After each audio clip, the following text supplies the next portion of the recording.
What do you think are the 8 most common editing mistakes? Is that adding too many words to your writing? Is that being overly descriptive? Is it being underly descriptive? Is it not knowing how to cut out the right words to make the dialogue sound punchier? Or is it a certain writing technique? Today, we're going to be going over 8 of the most common editing mistakes that I've seen writers make over this past year after looking, I want to say I've easily looked at over a couple hundred stories throughout the course of the year. And as I've thought back to the year at large, I'm like, all right, let me just think of the top ones, let me get them out there and let me help you guys. So welcome to the Right Now community. I'm Kauffman. And as you know, I'm on a mission to help the writers of the world with the writing process because it takes time, it takes money, and it takes love. That's right. So I'm here to help you with the entire process. So come join us because we're starting right now. All right. And by the way, if you're watching on the replay, I got you covered. When the stream ends, time codes will be added to the end of the stream. So that way you can hop to the part of the stream that brings you the most value. All right. So before we get into the stream itself, let me just hop into the comments. I want to welcome everybody. Megan, welcome, my friend. Rachel, grabbing a chair. You're like, excellent. Going to be able to get hopefully some good editing tips, techniques, and things today. And everyone's favorite chat. So welcome. Dawn, pleasure to have you here, my friend. Long time no chat. Hope life is treating you well. Kara, welcome back. Tiara in the house. ML, what's up? Marta, welcome back, my friend. Glad to have all of you guys here. So you're like, one of these days we will be on time. One of these days, this will be my 2025 goal. Hey, what's up, Mast? Welcome, my friend. Glad to have you here in the stream.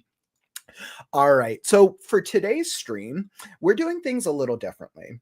So instead of my normal daily writing sprint live stream, or instead of our specialty weekend streams, today's going to be a writer's workshop.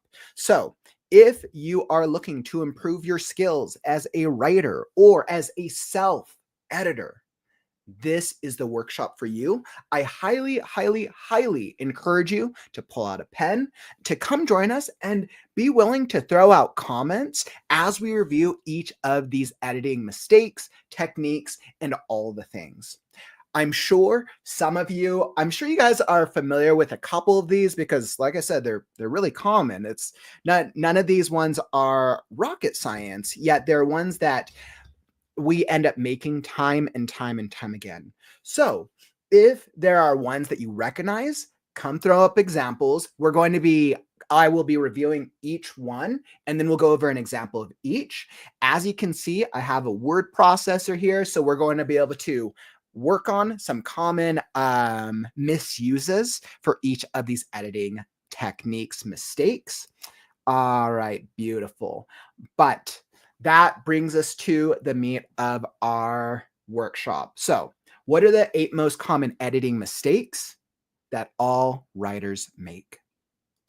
Essentially, this is going to be a mix of common writing techniques, because when we are misusing techniques or we're not using writing techniques correctly, then when we're trying to self-edit them on the back end, we end up either wasting time or we end up having too many words or maybe not enough words.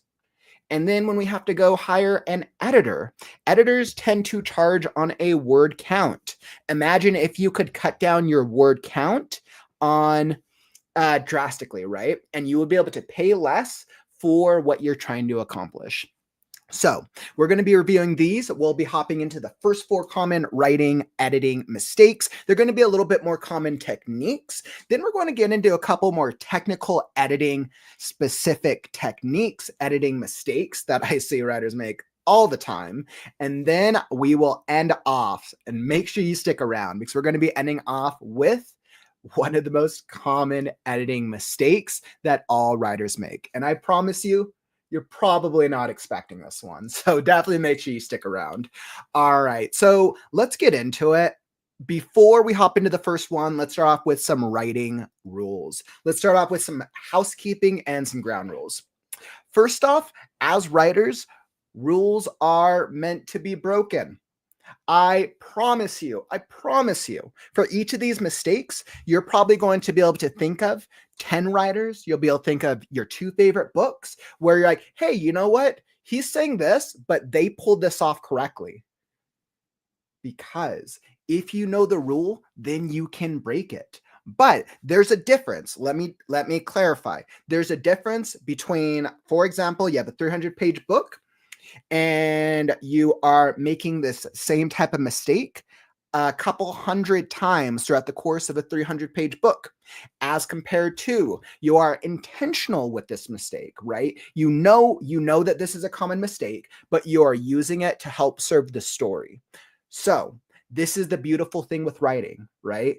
Even though if you're aware of the rules, if you're aware of things that writers commonly screw up on, then you can leverage them for your storytelling. There is no one size fits all. And that is the thing that I love with writing. That's what I love with the writing process. You are able to make these rules work for you, not against you. All right, beautiful. And then writing rule number 2. These are all common mistakes, my friends. I know I have done, I know I've read a number of your stories in the community. Know that these mistakes are a combination of the most common ones that I've seen over the course of hundreds of stories, between stories that I've read through critiques, stories that I've done through alpha reads, stories that I've done through beta reads, stories that I've done through developmental edits, line edits, reviews, and all the collection of stories throughout the course of the year. So very, very common mistakes. No need to feel singled out, because I promise you, if you have ever struggled with one of these mistakes, many, many other people besides you have, which is why the next rule is so important. No shame. There is absolutely no shame. All 8 of these mistakes, I myself have made at various times. And I can actually promise you that just since I've gone on this editing journey this past couple of years, I've become an incredibly better writer. But it's simply because I've now had more awareness, and it has to be more on my mind consistently for problem solving these parts of the story, which I absolutely love. And then I can take it back to Scarecrow and I'm like, yes, all right, let's make it a better story. So totally no shame if any of these mistakes apply to you. If you made these mistakes in your writing, because the beautiful thing is you can always fix them. And most importantly, these mistakes are best used when reviewing the second draft of your story, 2nd, 3rd, 4th, 5th, 6th, 8th, 100th, whatever draft you're on. So the reason I say second draft plus, because we have to remember the rough draft, the goal of a rough draft is to have fun. I want you to have fun with your rough draft. I don't want you to take these mistakes and then be like, okay, well, no, now I'm going to start overthinking about the way I write this character. Oh, no, he said don't do that type of thing when writing. No, he said don't do that. No, because then you're just going to trip yourself up. The goal of your rough draft is tell a great story, have fun, and just do the best you can. Because what you're going to do in the second draft is then you're going to go back into the draft and you're going to go start solving the problems, right? So then you can go start cutting back on the problems in the second draft, the third, the fourth, however many drafts applies to your writing process. All right, beautiful. So I wanted to get those out of the way. Perfect. Shame equals doubt. Absolutely. So thank you so much for sharing that. Right. There's such a fear amongst writers when we are trying to get through our rough drafts, or when we're trying to put our stuff out there, right? We have that fear that, oh, something's wrong. Yeah, there probably is something wrong with your story. That's called being a writer. Even if you asked the published top authors in the field, right? And if you ask the George R. R. Martin or Brandon Sandersons, the Stephen Kings of the world, their rough drafts, not perfect. Their rough drafts are probably a little bit better than yours because they published 50 plus books in their career, but their rough drafts still have mistakes because that's just part of being a writer. So never be too overly critical on yourself in the rough draft, my friends. Definitely agree. John, you're like, I agree. It is better to make mistakes in your rough draft than accidentally hold back the gems that might occur. Absolutely. Because if you start holding yourself back during the rough draft, then you might miss a really cool character thread that maybe it kind of sucked in the rough draft, but then the second draft, you're like, wait, that one part actually makes the plot make sense, the world, and so on and so forth. And then you got 10 more books in the works. So definitely thank you for sharing that. All right. So without further ado, let's get into it. So starting off with writing mistake number 1.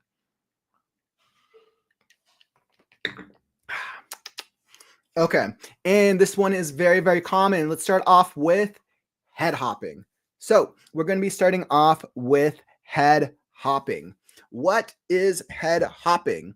Now, I like to call this is a switching of character point of views. What does that mean? Now, I'm sure many of you have heard this technique before, or this mistake before. Essentially with head hopping, when you are reading a story, you're reading a story because it is in a single character's point of view, right? We're reading we're reading a story based off because we're following a single character's journey. Now, obviously some stories, especially romance, maybe there's 2 character point of view, right? We're switching. We're the main character, the love interest, and then so on and so forth. Or in my favorite, fantasy stories. All right, we're switching between one character, then the next character, then the next, and so on. And we got 10, 15 characters. One of my favorite authors who nailed characters was probably Robert Jordan, Wheel of Time. Hundreds of characters, probably a master at the craft of hopping into different characters. So head hopping is essentially where you're mixing up the point of view and you're making it confusing for the reader, for them to be able to stay and for them to be able to keep track of whose head they are in. If a reader is confused, they're going to stop reading. What I've heard from authors is that every reader has a certain level of BS when they start reading a story. And they're willing to forgive authors a little bit. They're like, okay, they made a mistake here, that's fine. They made a mistake here, that's fine. But once it hits a certain degree, then they kind of get over it. They're like, why does this writer keep doing the same thing? It's annoying. I just want to be able to read a good story. I want to escape from the world, read a great story, or if you're nonfiction, learning a new skill generally. So let's hop into a couple of things that I will generally see with head hopping. And what's up, Penelope? Glad to have you here, my friend. Welcome. Great stream, by the way, with you and Pat. Sarah, what's up? Thanks for sharing. It's been so hard editing my story. I know I need to learn how to edit. I'm trying to edit one of my stories, which is about a topic I don't usually write about, which is daunting. I totally feel you, my friend. Like Rachel, the bane of my existence. I totally feel you. I had that issue, even though my book is supposed to be from only the main character. Okay, so guys, let's just obviously like this. There are so many styles. And there's so many ways that we could practice head hopping. I'm just going to go over one practice with you right now. I'm going to make sure I got font correct. Okay, so as you guys know, I am going to go in fantasy. So let's go with Scarecrow. All right. So the point of view is my character Scarecrow. Scarecrow is fighting a dragon. Scarecrow is fighting a dragon. He is afraid. He is afraid that the dragon will burn him to death. Let me zoom out, make sure you guys can see this. All right, perfect. So with the setup of this, we're in Scarecrow's head, right? Because how do we know we're in Scarecrow's head? Because not only did we set up with Scarecrow's fighting a dragon, this is a little third-person omniscient, but he is afraid, right? How do we know he's afraid? We would only know he's afraid because we're in his head, right? He is afraid that the dragon will burn him to death. Is there a better way to word this? I'm sure. But this is for the head hopping. So Scarecrow is fighting a dragon. He's afraid that the dragon will burn him to death. Crow felt that if he pecked the dragon's eyes out, Scarecrow would be saved. Let's see. The pixie jumped on the dragon as she cried, "Die, fire breather." Pebble sighed with relief as she thought back to her brother's death. All right, perfect. This is a very obvious example of head hopping. I made this very obvious for a reason, right? Now, are there instances where you can go back and forth between characters in a paragraph? Sure. There are absolutely examples of it. Like I said, you'll be able to find stories where it's done successfully. But anytime you try something, anytime you are introducing another character, you're potentially confusing the reader. So as a writer, or even as a reader, this is what I'm asking myself. Scarecrow is fighting a dragon. He's afraid that the dragon will burn him to death. Okay, cool. So I'm in Scarecrow's head. Scarecrow's afraid. Crow felt that if he pecked the dragon's eyes out, Scarecrow would be saved. Okay, wait, but I thought I was following Scarecrow. Wait, so am I now following? Okay, now I'm following Crow's point of view. Cool. The pixie jumped on the dragon and she cried, "Die, fire breather." Pebble sighed with relief as she thought back to her brother's death. Wait, I thought I was in Crow's head. No, wait, maybe I'm in Scarecrow. Now I'm just confused, right? Whose head am I following? Now, obviously, you could fix this technically by splitting this into 3 separate paragraphs, sure. But then the only challenge with this, like technically you could get away with this, but the problem is now you're going to be alternating characters with every single paragraph, right? Then I could go, okay, let's go back to Scarecrow, and then we'll go a Crow, and then Pixie. If you establish this in your writing and the reader is on board with this, you can get away with it. You absolutely can. The problem is every single time you have a new character POV, if you're switching between paragraphs, you're not really giving yourself the time to explore what's happening for that character, right? What are the 3 ways that we explore? What are the 3 ways that we can explore characters when writing a paragraph? We have action, dialogue, interiority, right? Action is what character does. Dialogue, what character says. Interiority, what character thinks. So with each character, you're basically using a combination of action, dialogue, and or interiority to describe what's happening for the character. Now, the problem is if you keep switching between characters, you're making it so difficult for your reader to cement and to stick and understand, like, okay, well, whose head am I following? Whose journey am I following? You're just making it difficult to be a reader, right? But I understand, right? There's many things going on. There's many things that you want to happen. Now, how do you not head hop, right? You don't do the interiority for the other characters. It's literally as simple as that. You want to think about whose eyes, whose head am I watching this scene through, right? So let me go back to this example and I will fix our head hopping problem. So Scarecrow is fighting off a dragon. He is afraid that the dragon will burn him to death. Crow felt, Scarecrow felt. We will go back to Scarecrow. Scarecrow realized if Crow pecked the dragon's eyes out, they would be saved. They would be saved. The pixie jumped on the dragon and she cried, "Die, fire breather." Scarecrow heard, he heard Pebble's audible, well, for those of you who don't know, just say he heard the pixie's audible sigh as the dragon crashed to the earth. Oh, sad dragon. Maybe next time our dragon will survive, right? He heard the pixie's audible sigh as the dragon crashed to the earth, right? Now, everything that we're happening is from Scarecrow's POV. right? So Scarecrow is fighting a dragon. He is afraid that the dragon will burn him to death. This is interiority right here.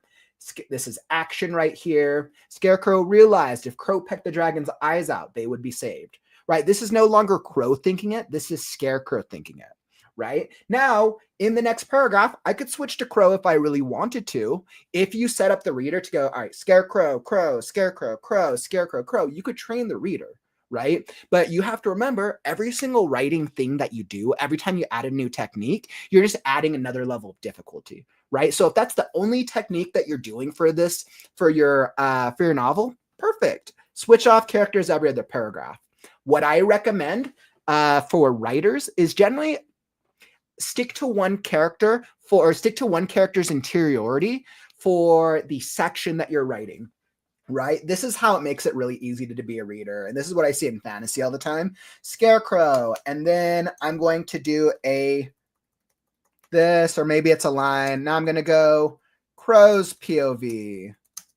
Now I'm going to go Pebble's POV, right? And this is a very common technique where instead of trying to do all the interiority in one section of different characters, I'm just switching it off with a break, right?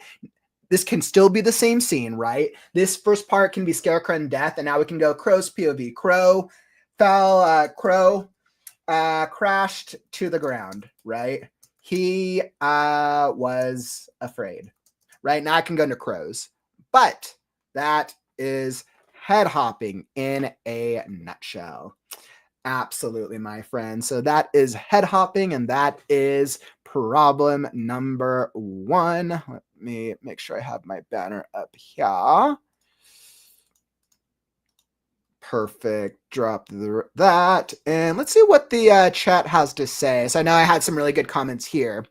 Liam, so you asked, is there a difference between head hopping and giving a character the spotlight? Is there a difference between head hopping and giving a character the spotlight? Liam, would you be able to clarify that for me? What do you mean by giving a character the spotlight? Do you mean like just like giving them more of a description, or like elevating them? I would say just clarify what you mean, because head hopping just really means that head hopping means we're switching between multiple characters and we're just confusing the reader. That's the gist of it. Hey, what's up, Marta? You're like, you finished editing. That is so awesome, my friend. Really, really great work. Interiority is scary because you don't want to get too in-depth into their heads, right? Why not? I love interiority, right? Because for me, I like to understand my characters. But this is the same thing with all the writing techniques. Too much of anything might push the reader too much. If you give a reader 3 pages of description of world building, that might be too much. If you give the reader 3 pages of dialogue, might be too much. 3 pages of interiority might be too much. But maybe there's a single scene in your entire book where the character is getting lost in their head and they're getting trapped and there's a mind thing, and like the interiority is critical for that one section, right? So it really depends on what part of the story it is. The use of interiority just comes down to your personal writing preference. I think the expert authors out there are able to balance action, dialogue, and interiority to differing degrees based on the character's needs of the specific scene. So very, very good call out though, my friend. Let's see, John, you're like, POV is something that I need to study by reading work from other authors. And once again, guys, like head hopping, this is a really great way to practice and improve mistakes. Read authors that do it well, right? And which is why I promise you, you will find authors who switch between characters every single paragraph. But the question to ask yourself is, are you able to stick along for the journey? If so, then clearly they're doing something right and they're using an exception to the rule to be able to craft their story. Rachel, I've gotten so good at noticing the hops that I've actually caught some that my editor missed. Rachel, that's awesome. That's really, really awesome, my friend. Head hopping's never been a problem for me personally, but I see it happen with writers all the time. And usually it happens. There's usually a paragraph of description, and then we have the other characters' interiority mixed and spread somewhere in between. So that definitely happens sometimes. There's a level of difficulty when you collaborate. So we have begun assigning character POV as we write or edit, right? And that's like a whole other thing, right? When you're writing with somebody else. And I think the question is like, all right, am I writing in this character's POV or are we switching? And I think that's very, very good technique for you guys, my friend. Let's see, Master. Like, I would think that using the main character's POV is the best since they should be the most interesting characters. Not necessarily. Now that it is most common to stick in the main character's POV, but there's some stories where sometimes the main character is meant to be a little bit more of feel like a generic everyday character. So that way all the other characters in the world feel more extreme. It really just depends on what type of story that you're trying to tell and how you want to bring the reader along. But 9 times out of 10, writers tend to stick in the main character's POV. I'll give you guys the perfect example for the last Scarecrow. I am in Scarecrow's POV for about, I want to say 70% of the story. Yeah, I want to say I'm in Scarecrow's head for about 70% of the story. I am in Pebble's head. I want to say I'm in a mix of Pebble, the Pixie, the Crow, and some miscellaneous characters for probably about like, probably like 20% maybe would be more accurate. But it's because there's certain parts of the story where it calls for it, where it needs it to do character development for them while also forwarding the plot and then also serving character Scarecrow's journey. So it really just depends on the story. Hey, welcome, Gore. Glad to see you here in the stream, my friend. You're like, I think it could work if you have two people that are absolute opposites referring to each other in situational context, in my opinion. Absolutely. And I think that just comes down to knowing knowing another writer's like style and getting used to their writing style over time. All right, perfect. So that was writing mistake number 1. Head hopping. All right, and we're going to hop into common writing mistake number 2, which is white room syndrome. Now, from the Google definition, the specific defining term of this is a writing term that describes when a story lacks enough description, especially of the setting, to provide readers with a clear sense of place. What does that mean? Essentially, you're not using enough description in your in the setting or where your characters are at. This sometimes can come across as an over-reliance on dialogue. This sometimes can come across as could be an over-reliance on interiority and action if you're not setting up where your location is at. Right? Now, sometimes it's not all too important for the readers to know where the location is at if the entire story takes place in the same house, right? If you've set up the house in the very beginning, you probably don't need to set up the same exact house every single time. But if the reader starts forgetting what's going on around them, right, then they start losing track of the overall imagery and the visualization that you want to create. Now, part of the challenge and the opportunity with white room syndrome is that there are times where you don't want the reader to be thinking about, oh, I don't need them to care about the frame and the computer desk in the background, right? I want them to care about the romantic, passionate love affair that's going on in the scene, right? But maybe I do want the reader to remember that frame when one of them gets pissed off and chucks a coffee mug across the room. It shatters the frame. Oh, the frame was the last last thing they had of their kid before they passed away, right? So then that would be an example of, okay, I need to make sure I'm layering clues because technically that frame on the wall is part of the overall room, is part of the setup. So white room syndrome is a very, very common one that I see with a lot of writers. Let's see, let's go here. So we'll go down to white room syndrome. All right. So this is essentially, okay, let me give you guys a good example. So, Scarecrow, or actually, let's do a little bit more dialogue. Hey, what's going on, friend? Not much. I hate coffee. Wish I had some coffee as well.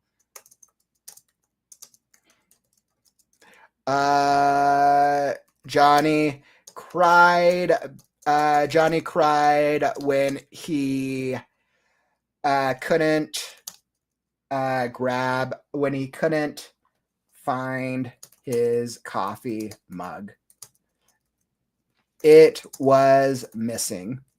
He turned to jump on the roller coaster. Wait, what? He turned to jump on a roller coaster? What the heck?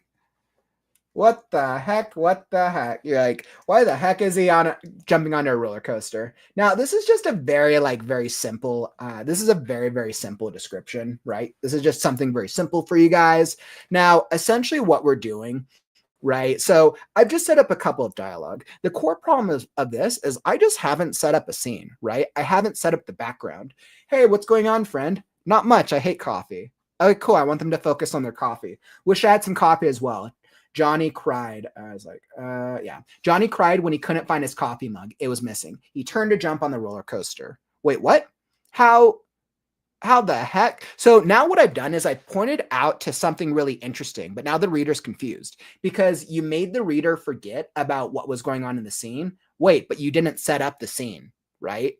So now the problem was I'm now focused on this coffee mug. And then, wait, now I'm focused on a roller coaster. Wait, when did they get to a fair? Are they in a fair? Are they? So you see, now I'm confused. The problem with white room syndrome is simply a lack of setting, a lack of description on what's happening around them. Easy way to fix this. Right.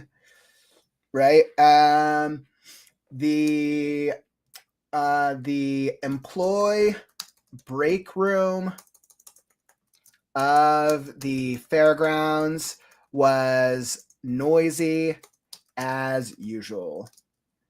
Johnny stormed in to the room trying to forget about the troublesome kids that morning. Perfect. Literally all that I've done is I've now set it up, right?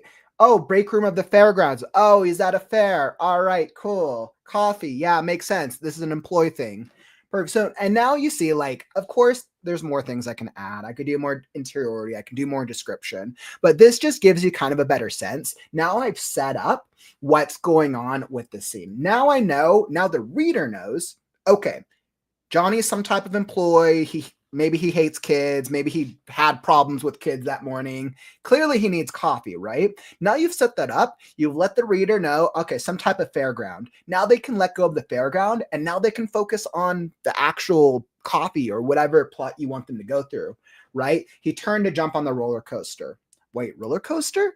So the roller coaster is next to employee break room. Oh, that's interesting. Now, I'm not as confused because you've set up that they're at a fairgrounds. Maybe this is a magic fairgrounds, right? And now I'm using this as some type of interesting setting to then be able to transition the reader into what I want. But if I hadn't done this type of setup, right, in the original one, and let's say I had just gone on here, let's say that I even hadn't have gone here, right? And I could have just kept going on this dialogue. Johnny wished life didn't suck so much. He hated kids. He sat down at the chair and cried. In the chair and sighed. Bob's patted him on the back. And then continuing on dialogue, right? So this would be a problem if I kept going on here, because then the reader needs to know where the story is taking place. That is the gist of this. The reader needs to know where the story is taking place. The reader also needs to know where the characters are at. You don't have to do much. You could do a single sentence, right? You could do something very simple, but the reader does need to know.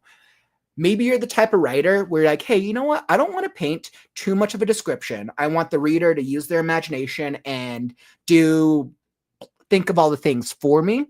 That's fine. You could do something very minimal. Johnny worked at the worst fairgrounds in the world.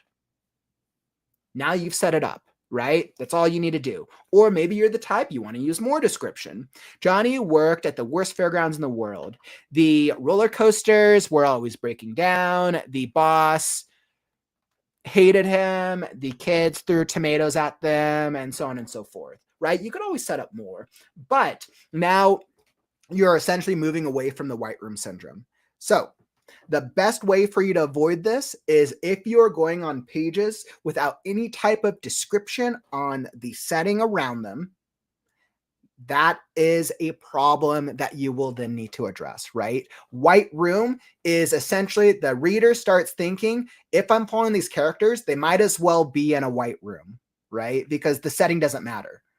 I always used to joke, right, that this was, for all I know, the story could be taking place in the middle of a snowstorm because the setting doesn't matter. The setting does matter, but you get to determine to what level of importance the setting is. So don't let your reader think that your characters are in a white room unless they're actually in a white room. All right, my friends. So that's white room syndrome. Let me know if you have any questions on that one. I know white room's a little harder to be able to give specific examples in this short description, but it's a very common one, and I'm very surprised. And really, it's just a lack of describing settings. Yeah. So I've never had an issue with this, but I've seen it before in some fanfics. It's disorienting, right? Like you need to know where the story's taking place. Absolutely. Yeah, I mean it's less showing versus telling, and it's more just that you're providing the reader with information about the scene. That's really what it is, right? Showing and telling is kind of a separate thing. It's more, does the reader know where the characters are at? Are you giving them enough clues throughout the chapters for the reader to know that they're not in a white room? Man, that's funny. Like, that is so not telling where it's taking place, nor how a cafe would smell or feel like. Or, right, there we go. I threw you guys for a loop.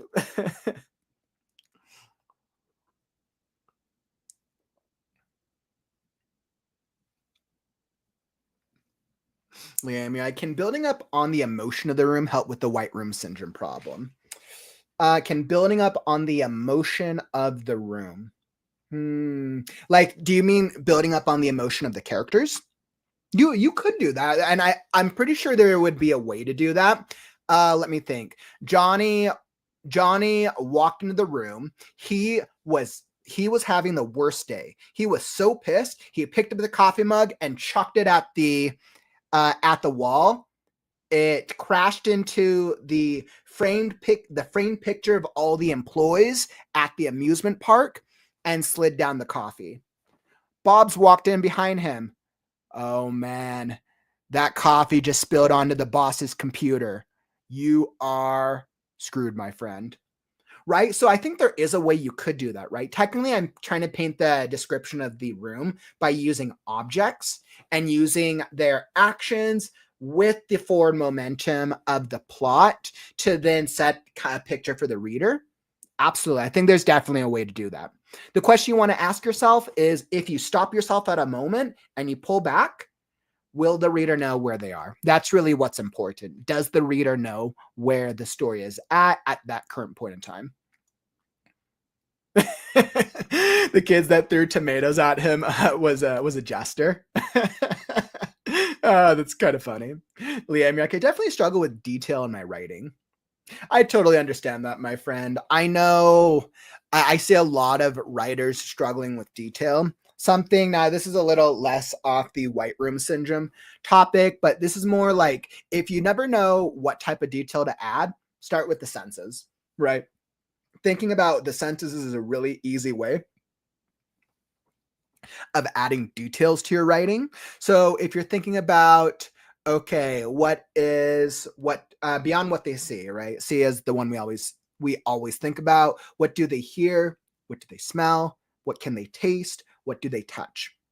Pick one of the other senses and try that out for a scene. Pick two of the other senses and try that out for a scene. That's a really good way to practice description. Absolutely. And then you're balancing that with, what does the character think So let's say Johnny threw the mug and some of it splashed in his face. How did he feel about getting hot coffee splashed in his face? Right? And then dialogue, of course. Yep, absolutely. So some good advice that I heard was to describe what most interesting / important to the character whose POV we are using. Absolutely. I completely agree with that, Mass Toaster. So you guys want to think about whose story are you telling? If I am following the story of Johnny in that scene, Johnny's POV as an employee is probably going to be a much different POV than if I was following the POV of the boss, right? Who's stressed, they're about to lose the fairground. He's an asshole. He doesn't like anybody. He treats his employees like garbage. His perception of his room is probably going to be much different than the employee's perception, who's probably, maybe he's just there for a paycheck. Maybe he's the best employee, who knows, right? So then the things that the character observes and sees when they walk into a room is going to be different based on the character. And then you're also balancing that with what is the overall plot of the story that you're trying to tell. Absolutely. Great call out, Mast. Detailing can be a struggle to write even when you research the location and stuff and think of what that be like. Absolutely. In a white room with black curtains. You're like, okay, we're going to put them, as long as the reader knows they have black curtains in the room, then they will never have a problem with white room syndrome again. Hey, what's up, SD? Welcome, my friend. Glad to have you here. Made friends with the like button. Thank you. Much appreciated. And speaking of like button, if you're enjoying the stream, follow and subscribe. I'm here every day with the WriteNow community, 350 consecutive writing streams and counting. If you're looking for a daily writing motivational community, if you're looking for author interviews, writing techniques, we have our huge writing festival coming up in a few weeks, or any other things to just help you be a better writer, help you write those stories, get those books published, then this community is the place to be. So tap those buttons and you'll be alerted when we go live. All right, beautiful, my friend. So that was 2. So we got 2 out of 8. All right, so I'm ready for the next ones. I am ready. All right, let me warm up.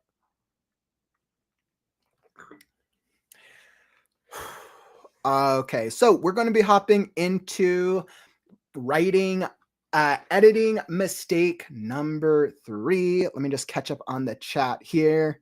Megan, like, nobody would want to have hot coffee splashed on them. I agree. It does not feel good. Gusty. I've also heard that multiple POVs choose the POV of the character who knows the least. I find this doesn't always work for me, though. I've also heard that choose the POV of the character who knows the least, which can work, right? So let's say that you're in a story where you have 5 characters, right? I think which POV you choose, I think it depends more on the story that you're telling, right? So if you choose the POV of the character who knows the least, then essentially the reading experience that you want to create is you want the reader to be less informed. You want the reader to have more questions. You want this narrator to be more unreliable. You want the reader to be continuously guessing of like, oh, okay, this character just said one thing, but they did another. They're not reliable. Clearly, they don't know what's going on. As compared to the main character who probably knows what's going on, it's just 2 different reading experiences, right? And maybe the character who doesn't know what's going on might actually be better once you're at a certain point in the story, because you want the reader, like, you've set up the story. You now want the reader to be a little bit more on edge. So I think it really depends on A, what part of the story you're at, and B, what type of story that you're trying to tell. But I absolutely agree. I could see how that would be helpful. Hey, welcome, Holistic. Welcome back to the stream. Welcome. Okay, so let's hop into, let's see. SD, like, I'm finishing up our last podcast episode coming out tomorrow. Ooh, good luck, my friend. Hopefully you get to enjoy your vacation. Definitely. You definitely deserve a vacation. I know a lot of writers take vacation over the course of December. Good luck with catching up. I was like, oh God, I got to send out my last round of emails to the WriteNow Thon tonight. Reminder. Okay, let's hop into writing technique number 3. All right, and writing mistake number 3 is, speaking of descriptions, excessive character descriptions. So, and it's interesting. So 3 and I want to say 3 and 4, I believe are going to go together. So this is another common writing mistake, another common editing mistake that I see writers make all the time.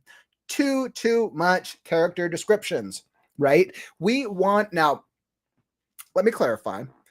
Some writers want readers to have a very minimal amount of description, right? They want the reader to use their imagination. Other writers want to paint an entire picture. They want the character to know.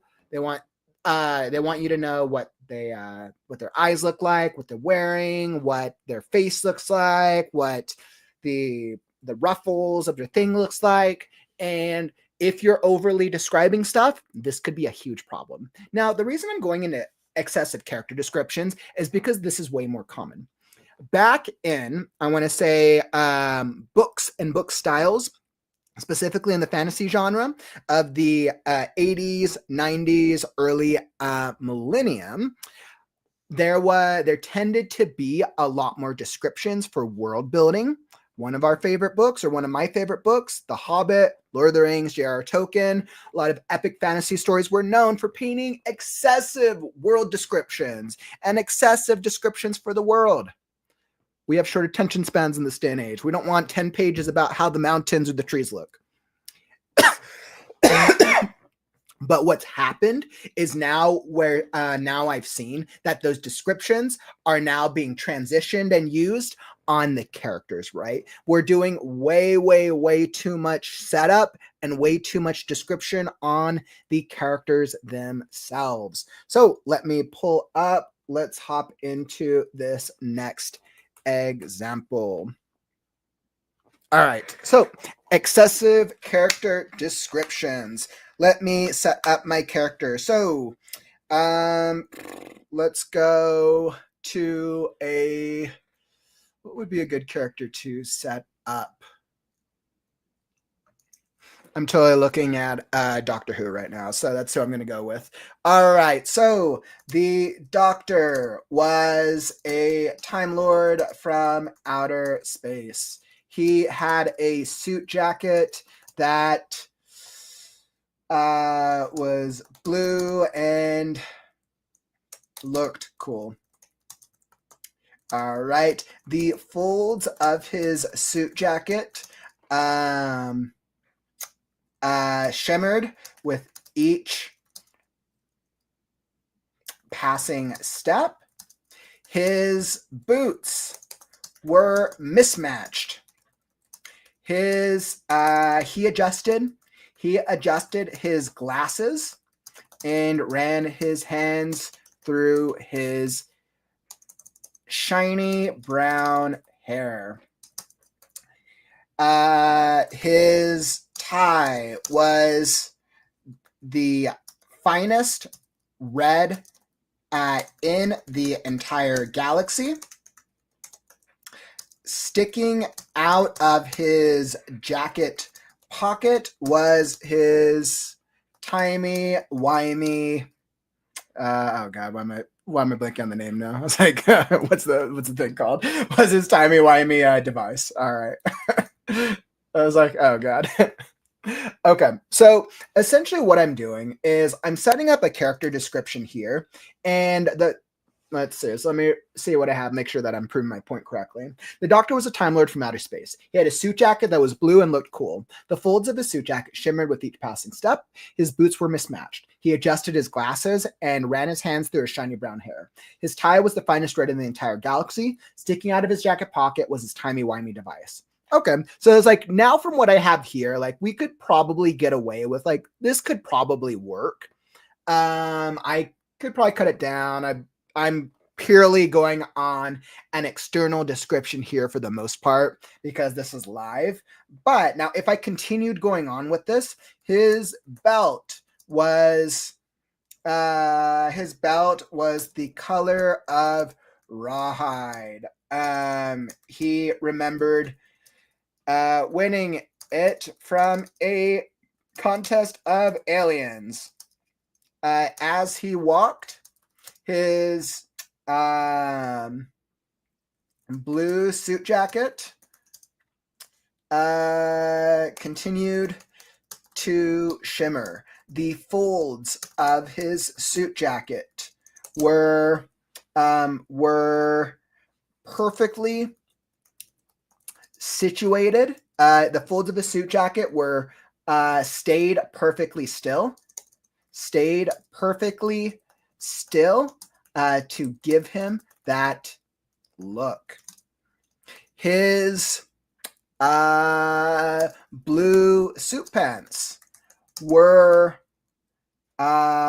pressed to present that his blue suit pants were pressed to present a vibe. All right, so now I'm definitely going overboard with this, but it's like we need to know our character, right? We do need to know our protagonist. It is absolutely important.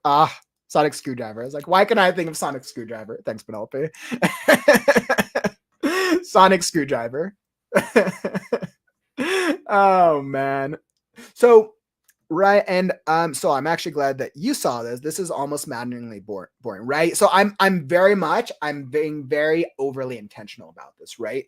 The Doctor was a Time Lord from outer space. He had a suit jacket that was blue and looked cool. The folds of the suit jacket shimmered with each passing step. His boots were mismatched. He adjusted his glasses and ran his hands through his shiny brown hair. His tie was the finest red in the galaxy. Sticking out of his jacket pocket was his timey-wimey device. Was his not his Sonic Screwdriver. His belt was the color of rawhide. He remembered winning it from a contest of aliens. As he walked, his blue suit jacket continued to shimmer. The folds of his suit jacket stayed perfectly still to give him that look. His blue suit pants were pressed to present a vibe. So I'm kind of bored because the problem is, like, we've now painted this description of this character, but like, why is that important right now? Do I need to have, like, trust your reader? An excessive character description is a fear, and it's not always an intentional thing of a writer. It's usually like, I'm trying to describe it in my head and this is just the way it came out. But this is an example where, like, I trust that my reader understands that the Doctor is basically in a blue suit jacket and he's cool. I don't need to describe the folds of his suit jacket. Like, that's just not important. Unless maybe there's like a plot device and there's an alien hiding in the folds of the suit jacket, right? And maybe that's like a foreshadow, right? For later on, an alien's going to crawl out of his perfectly folded things of his suit jacket. That could be a thing. But the problem is I'm just kind of bored by this, right? Because I as the reader, like, basically, I feel like the author is giving me a description, but then they're giving me more of a description, and it then makes me feel like, oh, well, I'm not that smart, right? Like, why do I need more description? I want to know the plot. I bought this story because I want to read more Doctor Who. I want to go see him go on his adventure, and now I've potentially been lost as a reader because I'm like, all right, I don't need more, right? I do not need more description. If I was to fix this, I would cut this down. The Doctor was a Time Lord from outer space. He had a suit jacket that was blue and looked cool. I don't need the folds. All right, maybe his boots were mismatched. He adjusted his glasses and ran his hand through his shiny brown hair. Don't care about his tie right now. Sticking out of his jacket pocket was his sonic screwdriver. All right, I'm going to stick with that. And then I could go to the next part, right? The wall blasted open as he flew through the air. And as he flew through the air, he landed with a thud and looked up at the invading alien species. I just bought that tie. Right? Oh, okay. Now I basically use some dialogue. okay, something happened to the tie. I didn't need to set up the tie here, right? I've now used the dialogue and the plot. Oh, something happened with the tie that he was wearing. Cool. Let's do that for, we can do that later. Like, you don't need to describe everything in one beat, right? Give the reader enough of a description and then come back to different elements later on, right? If the tie is important, now I can do that later. Maybe his boots are important, right? I did include the mismatched boots, maybe because he was in a rush and he did something with one of his companions, who knows? So the thing is, there's so many ways you can go about character description, but if you're going too excessive, the problem is you're just going to bore the reader, right? And the moment the reader gets bored, they will hit the end of the chapter, the end of the section if you're lucky, close the book, and then the next time they feel like reading, they're going to pick up a new book. Right? So you don't want to chance boring the reader. And this is why excessive character descriptions can be such a problem. It's almost like, as a society of with writers in this day and age, we've moved from doing excessive world building descriptions to excessive character descriptions. Like, all right, we're not going to talk about the trees and the hills anymore. We're not going to talk about the pants and the boots and the belt and the suit tie. Like, just kind of funny, but it's understandable, right? In the rough draft, you're probably going to overly describe. All right, it's all good, right? But then be aware of it so that way you can cut back on what's necessary, and then trust that your reader can use their imagination to paint the rest of the description. You don't have to control the entire way that the character looks unless that's very, very important to the plot of the story or the character, right? Let every reader make up how they want to see the character in their own mind. And I guarantee you they will much more enjoy your story for that. All right, so that was a good little bit. That's an easy one too. Yep, Mass Toast is a good call out. To be frank, Tolkien wrote in another time where this was acceptable, right? Because reading conventions were very different. And there's a reason that those types of reading conventions, world building, was acceptable, because that's what readers wanted from a reading experience. More writers probably started writing and copying doing the same thing, and then it just became overly used. And now in this day and age of social media, people just don't have the time for that, or they don't have the attention span, or they just don't care. They want plot and they want to see things moving faster forward. Absolutely.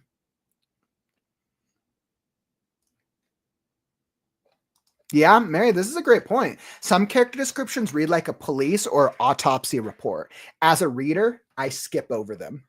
Yeah.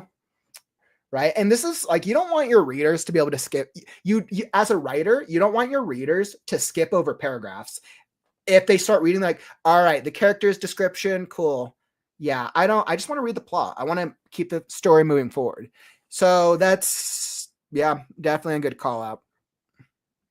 If the reader's skipping too much of a story, especially if it's still early on or into the middle of it, you just chance boring your reader to the point where they won't come back to the story is the problem.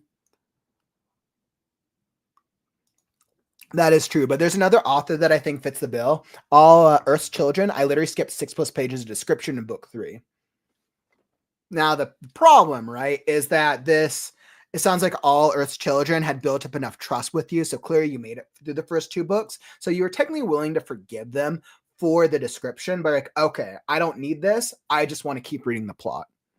Right. So I think that's a very good example where once you have enough books out and once you have a readership, they trust you, readers are then a little bit more willing to give you leniency and keep reading because they're invested in either the story you're trying to tell or in your story or in your craft or your storytelling technique as a writer or author. Yeah, Anne Rice definitely Anne Rice definitely was an overly describer, but granted, Anne Rice, a lot of her early stories was also at a different time period as well. So definitely something to keep in mind. Oh man.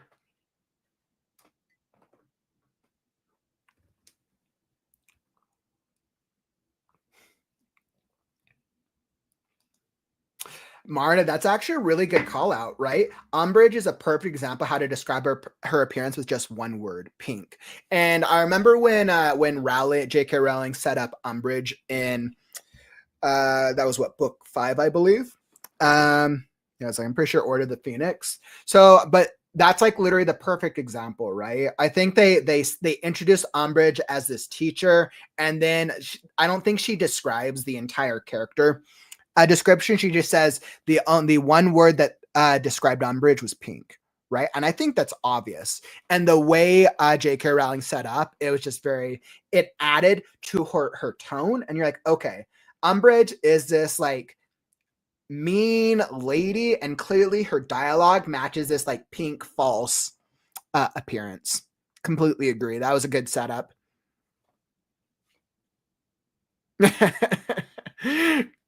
WCT, you're like, that is something that I hope my editor for book 2 will be able to look at, since new characters are being introduced in that novel.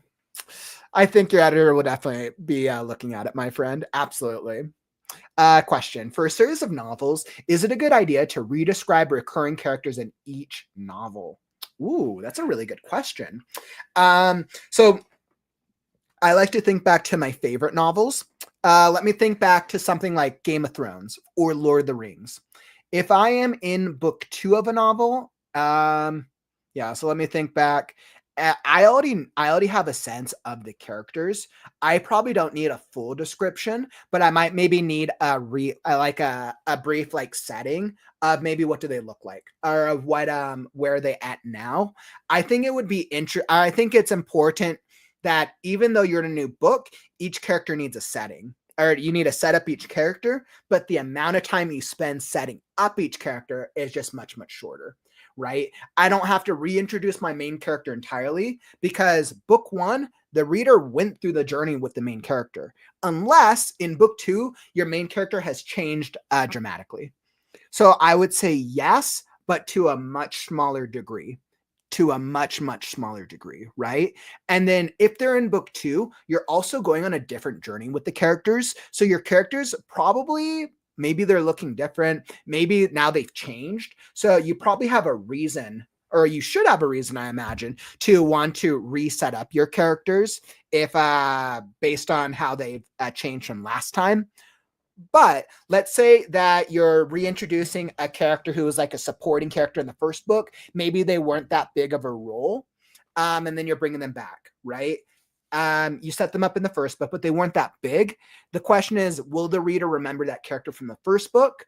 If you feel like the reader will remember them, don't worry about setting up that character. If you're like, hey, that character was kind of small, the reader might not remember them, set up the character again, right? So once again, goes back to trusting your reader and understanding how much of your characters are, what has your character's journey been so far, and then what is the journey going to be in this book.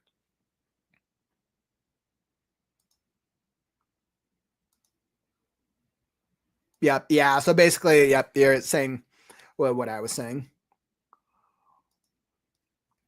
Like for me, when I set up my characters for the second book, I'm going to instead focus on the elements that has changed about them.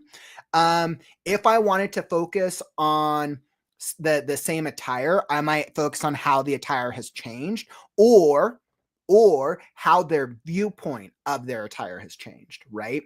Because once again, it comes down to we always want to be giving the reader new information, right? If we're giving the reader something that they already know, we have to assume if a reader's in book 2, they read book 1. So we assume the reader knows everything that happened in book 1. Are they going to remember every detail? Not necessarily, right? But they're going to remember the main things, right? So I think point out to the things that have changed. Absolutely. Great question. Mary, like Agatha Christie does redescribe, but her books have no real order for reading.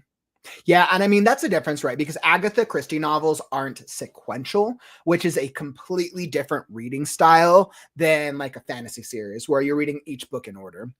So in an instance like Agatha Christie's, I would set up the characters again. Absolutely. Because if books can potentially be read out of order, then you cannot safely assume that your readers have read the last book of the series. And then it's just a different style of writing and a different strategy for sure. Rachel, you're like, we only go back to describe a recurring character if there's something we want the reader to notice. The MC has changed and it's reflected in description, but those new descriptions are usually brief. Yes. Amen. Yes.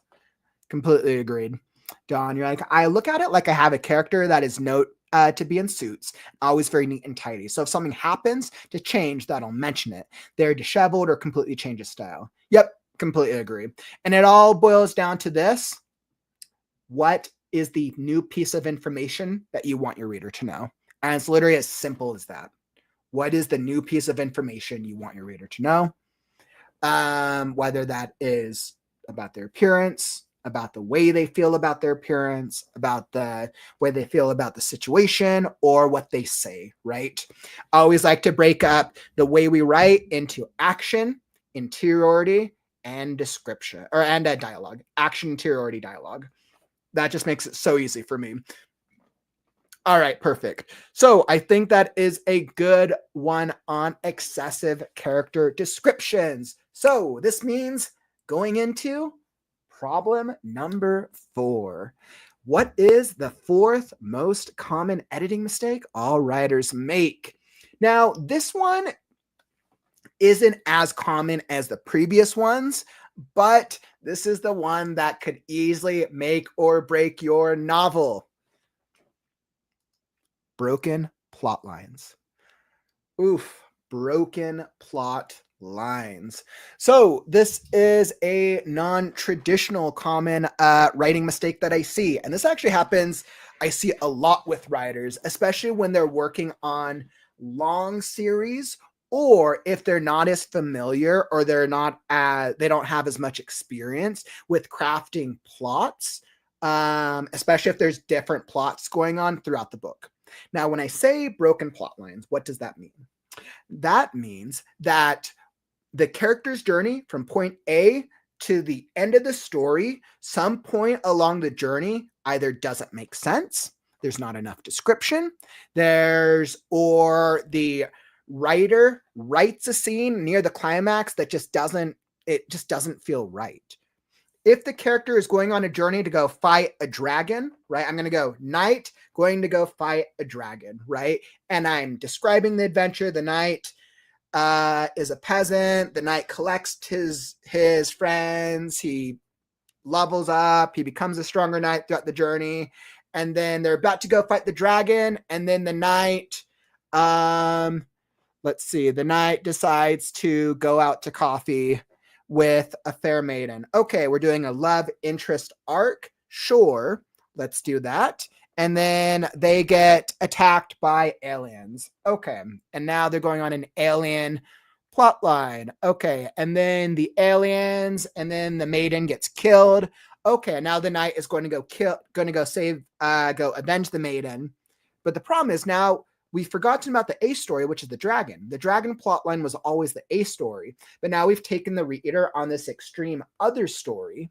And then the book ends and the knight's gotten the vengeance, but the dragon's still there, right? Then we're like, okay, well, we never actually solved the core plot line because we set that up in the beginning. And an author that I always love that phrases this, Brandon Sanderson always frames this as setting up a promise and an expectation for your reader. If you're promising something for your reader and then you're not delivering a payoff for it on the back end, your reader is going to be disappointed. If you set up a promise that your knight's going to go kill a dragon, but then you take them on a journey and they go fight aliens and then we forget about the dragon, your reader's going to be upset because you promised the dragon. I want to see the knight deal with the dragon. But you're like, oh no, they're going to go fight the dragon in book 3. But you promised the dragon in book 1, right? I don't even know that there's going to be a book 3. Maybe you're like, okay, but you know what? I'll hint at it when he's right at the very end. And then he thought of that dragon. Okay. Which is all right, but if you set up at the beginning that he's going to go kill the dragon, then you need to resolve the core plot line at least in that first book. as long as you're setting up, right? So even if you're doing a series, right, you could be setting up a much larger series, right? You could be setting up, there's a big bad guy and some bad stuff's going to go on. But whatever you're setting up for your hero still has to deal with the core plot in the first book. So let's pull this up onto paper. All right. And I always like to look at this as plotting. I love plotting, by the way. Okay. So plotting. And I think a good example of this, I personally like to use a mix. I use it for my own plotting. I use a cross between 3-act structure. I use a cross between 3-act structure, hero's journey, and save the cat. I mix each of those writing structures into my own technique, which I like to call the beginning, middle, ending technique. So the beginning of the story, let's come up with a new plot. So hero goes on a quest. Let's see, this will technically be the B.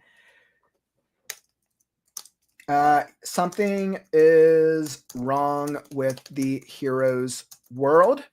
All right. B, hero goes on a quest. C, hero kills the bad guy. A hero completes the quest by killing the bad guy or killing the villain, or we'll go the antagonist. All right, we'll go writer speak. So hero completes the quest by killing the antagonist. The hero's world is forever changed. Okay, so this is just a very simple way of looking at it, right? So when we look at a story, right, something is usually wrong with your protagonist's world. Otherwise, why would they go on this journey in the first place? Whether this is a fantasy story, whether this is taking place in outer space, or whether this is like a memoir, right? Let's say it's maybe it's a story about somebody who's battling cancer, right? And the story is still something wrong with the world. Okay, what happened? Oh, the character was living their life and then they suddenly were dealing with the deadly disease, right? So then the story is how they're dealing with the deadly disease. And then at the end, either how they were able to overcome or not overcome it based on the journey, right? So something is wrong with the hero's world. They go on a quest, which is really what their journey is. Now the quest could go in any number of directions. Hero completes the quest by killing the antagonist. Oh, look, that's the climax. The hero's world is forever changed. There's the resolution. So, and this is just one plot line, right? So this is my main plot. Now, the challenge as writers is when we're writing books, we're not writing a book with one plot line. We're usually writing a book with many different plot lines. So realistically, most books have, and this is just for plot, we're not even going to touch upon the character development aspect of it. For just the plot, we're generally have an A story. We usually have a B story, which is like a secondary story. For anyone who's familiar with Save the Cat, you might be familiar with this. And then usually we'll have a C story, depending on how many characters and what your journey looks like. And this is just for the plot, right? So for example, let's go to, okay, what's really popular. So let's go Lord of the Rings. Lord of the Rings is always my favorite. So Lord of the Rings, the A story, Frodo and friends must take ring, or must use ring, or must like destroy Sauron, essentially. Hero and friends must stop Sauron. That's the A story. The B story is probably really the Fellowship, which is the Fellowship of Friends. This breaks off into all the different character paths in each of the books/movies. Fellowship coming together and how and what happens. Right? Now, the Fellowship, you could say this includes Gandalf, this includes Legolas, Gimli, all the other characters, but really the Fellowship is the B story. And then you could argue that there's really like 3 or 5 different C stories based on the book. If we go just, let's say just the first one, the Fellowship of the Ring, then technically the C story is probably going to be Gandalf. It's going to be, I mean, actually you could, no, because Frodo's relationship with Gandalf is kind of minimal. Yeah, I mean, you could say Gandalf is a C story. You could probably say Sam is a D story. Off the top of my head, Smeagol doesn't really become more relevant until the second book. So I would say that would probably be a good example. So the A story is really Frodo and his friends must stop Sauron, right? The B story is the Fellowship coming together and what happens. This is really the adventure, right? These are all the things that happen. This is the adventure. This is them running from Ringwraiths. This is them going through Moria, right? These are all the things that happens. These are all the B story aspects of the plot. But the A story is Frodo and friends must stop Sauron. When does this get touched on? Oh, whenever the ring is brought up. The ring is brought up. Oh, this is our A story. B story, they're going through this stuff. What's the C story? When Frodo's trying to look up to Gandalf. Is Gandalf the wizard that he was meant to be? Sam is such a minor character in the first one. You could probably argue that Aragorn, then you go and Pippin, Merry, and these other characters. There are just a lot of very small plot threads, but you would really argue in the first book, these are the two main plot lines, right? And if you track the plot threads in the first book, you can track how they are started and completed in the first book, right? The ring, the A story, Frodo and his friends must stop Sauron. For them to stop Sauron, they need to gather a fellowship, right? So they have to get to, what is it called? Rivendell, the elf place. They have to get to Rivendell to gather the heroes, right? Which brings us, the end of that's the midpoint. The end of the first one is Frodo and Sam going off by themselves, right? So essentially, Frodo and friends must stop Sauron. They try to do this by gathering a fellowship of friends, which is the Fellowship of the Ring. Maybe it works, maybe it doesn't. They fight bad guys. No, it doesn't work. Frodo and Sam go off by themselves, right? It starts with Frodo. It starts with technically Bilbo and the Ring, and then it ends with Frodo and the Ring, which is interesting, right? Bilbo and the Ring, Frodo and the Ring. There's the A story for Fellowship of the Ring.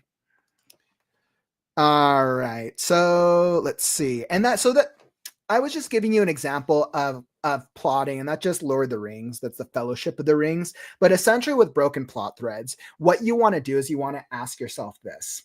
Can you plot out your story from the beginning to the end? You want to make sure there is a clear beat that tracks each section along your story, and that it is clearly defined for the reader. Does the reader understand that this is a beat that's either maybe part of the main story, maybe it's part of the secondary story, or maybe it's part of one of like the minor character stories, right? But your reader has to be able to understand and stay along for the ride as they're going through the book, as they're going through the story, because like otherwise, what are they there for, right? They're there solely for the A story. The main thing readers go to Lord of the Rings is because they want to see if Frodo can take the ring to Mordor, and small hobbit, can he do these things? But along the way, we get the cool Gandalf, we get Aragorn, we get Ringwraiths, we get orcs, we get all the things, right? So we get to experience all these other things along the way, but we're there for the A story because that's what we set up in the beginning of the story. That's what's set up at the very beginning. That's what's promised to the reader. And then we have to make sure that we're following through along that plot thread. So this is what I always highly, highly recommend. When you're plotting out your story, plot where does it begin? And then where does it end? right? I always recommend beginning and ending. I try to make things really simple. I use the BME technique. I think I created it. I'm pretty sure I created this technique. We'll just say I created it because I've never heard anyone else use it. But it's called the BME technique, which is called beginning, middle, end. Beginning, where does it begin? B, where does it end? Now, once I have a beginning and an end, where is the middle of the story? Actually, let me do this a little differently. I'm going to use, instead of letters, let me use that. There we go. Where does it begin? Where does it end? Where is the middle? So with this plotting structure, beginning, middle, ending. Now, the great thing with this is once I have that beginning, middle, ending of my story, I can actually figure out any of the plot threads between them, right? So, and the middle is usually called the midpoint, right? Now, between the beginning and the end, what is the beginning? What is the middle point of this? Technically, this is the transition into Act 3 if you're writing like a 3-act structure-based story. I would say this is a transition into the Act 3, or the hero starts the beginning of the end to go towards the climax. Transition to Act 3, or the hero starts heading towards the climax, right? This is my middle beat between the middle and the end. Okay, now between the beginning and the middle, what is the beginning? What's a middle beat between the beginning and the middle? End of Act 1. This is usually when hero is thrust into the new world, of the story, right? This is usually what happens. For Lord of the Rings, the Act 1 for Fellowship of the Ring would be when, I want to say, Act 1 ends when they leave the Shire. I mean, you could technically argue that it's actually a little further along. Midpoint is definitely when they get to form the Fellowship. Climax is during the when they're hunted by the Uruk-hai. And basically the ring corrupts Boromir and he nearly kills them. Yeah, I would say Act 1 is probably when they leave the Shire, because the Shire is the old world that Frodo and Sam the Hobbits knew.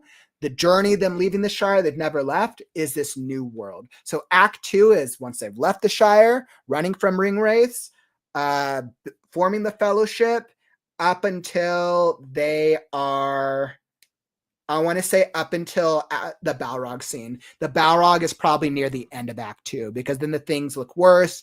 Oh, Gandalf, you lost everything, you're screwed. So this is essentially a really easy beat system that I like to use. And essentially, I just call each of these beats, right? And then from here, technically, you could beat out in between here. So now if I have a beat, where does it begin? And the beat, which is the end of Act 1, what is the middle beat in between here? Then I can ask myself that. So if you're trying to problem solve your story, what I recommend is ask yourself, what are the beats of the story in sequential order? And do you feel, based on the scenes that you've written, that you are exploring each of those beats? The challenge is usually you're doing multiple beats at a time throughout the story, and you're trying to juggle and balance different things. What happens is usually a writer knows what their A story is, and then they start trying to explore a bunch of different side stories, and sometimes it chances getting the reader lost or confused. How do you know if the reader is lost or confused? How can you test that? Beta readers. Beta readers is your surefire way to test. Is my reader clear that what the core story is? Are they clear what's happening with the side stories? And so on and so forth. So broken plot lines is a common one. Oof.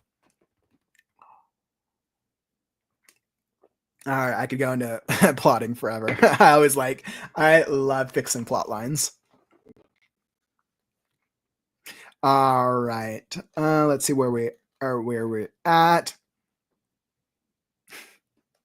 Rach, you're like, I love that someone else has a Frankenstein's monster for a plotting method.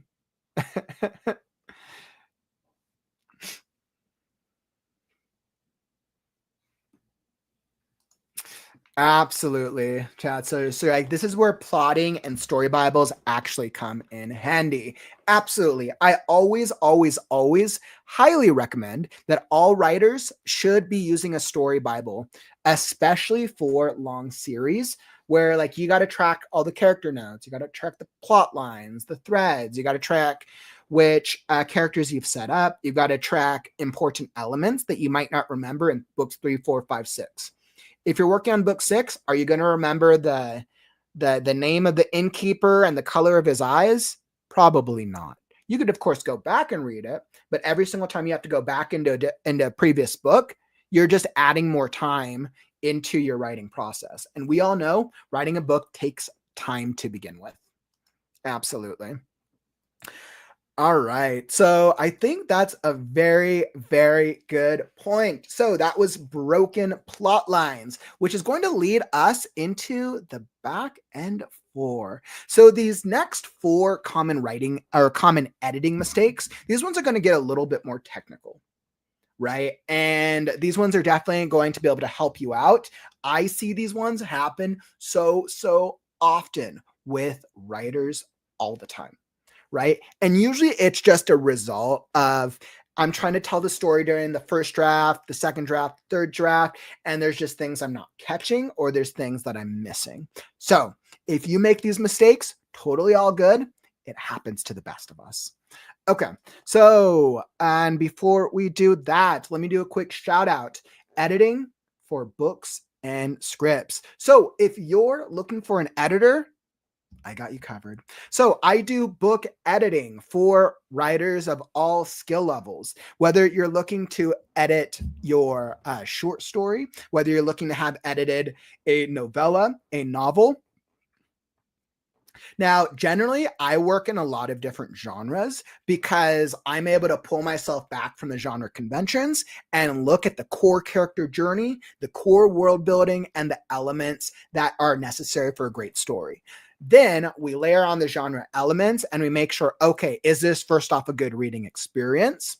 So I do editing for books and scripts. I have my Creative Ghost Service website here, which I'll throw up here for you guys momentarily. So I've gone through a number of price updates over time. If you guys want to see, I've updated to a per word rate.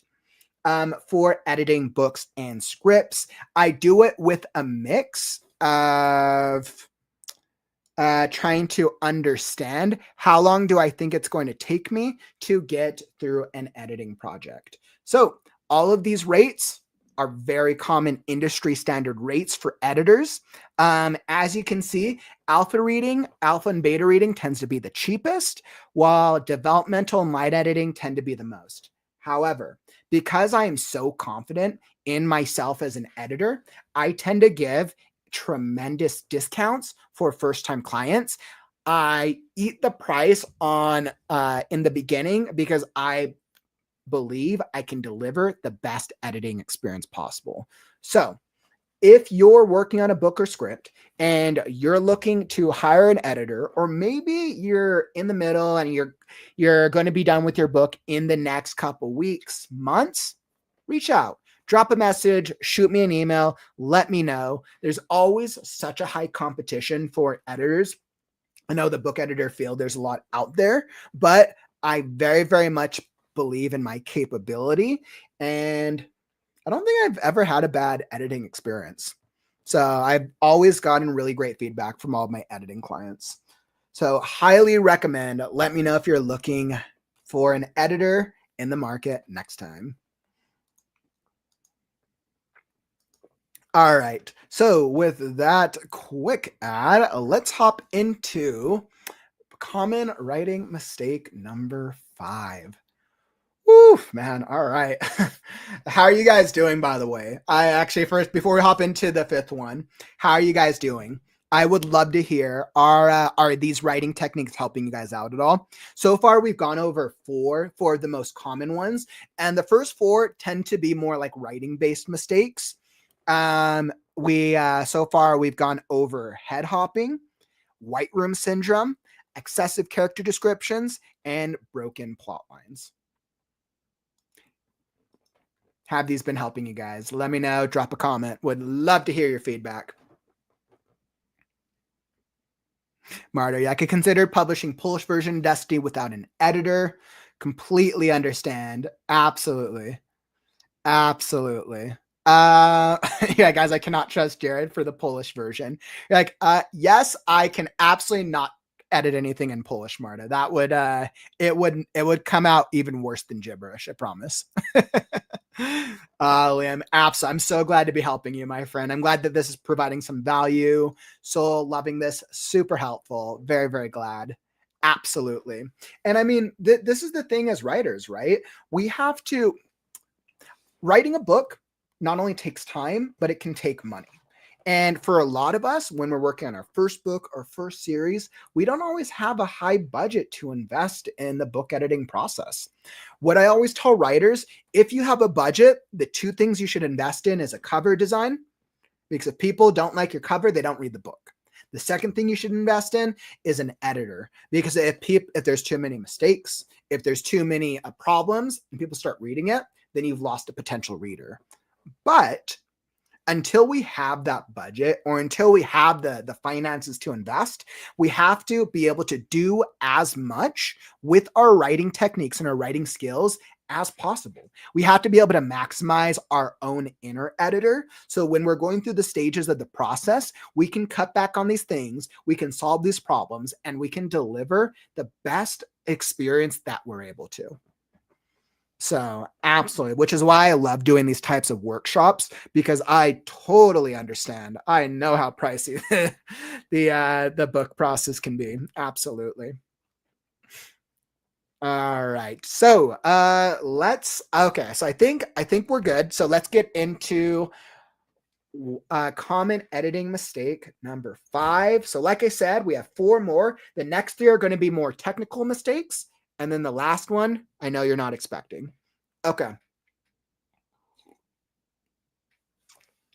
So common editing mistake number 5 is word stuffing. Oof. Word stuffing. What is word stuffing? Oh, I say this so much. I do it so much. Every writer does it so much, because we are trying to tell a great story. And especially in the early drafts of our books, we are trying to, we're trying to paint the images in our head. We're trying to paint the descriptions, trying to paint the scene, the dialogue, and all the stuff. In our, while we're trying to do that, we're trying to use the right word choices. We're trying to form the right nouns, verbs, adjectives, adverbs, and all the things to paint the description. But the problem is that we always end up adding too many words. We always use too many words in our stories that just are not necessary. Remember, the goal of the goal of an author is you just want to tell a great story that your reader can stay on track of. Every single time you use excessive words that just aren't necessary, you chance losing readers, or chance asking readers like, okay, why do I need to know that they ran quickly? If they ran, like, if somebody is running, it is obvious that they're running. Like, why does running need to be quickly? Why do, that's like, I'll come up with so many examples for this one. So let's go here. So essentially, word stuffing is an overt use or an excessive use of certain words in your writing. And I say this happen all the time. So let's give some examples. So he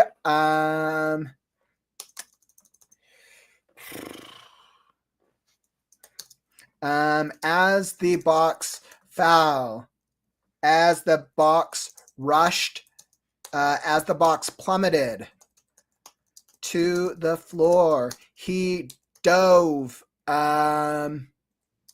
through the air and cried out, "No!" He crashed roughly against the wall as bells shattered, as bells jingled, rolled and shattered on the floor. All right, let me make sure.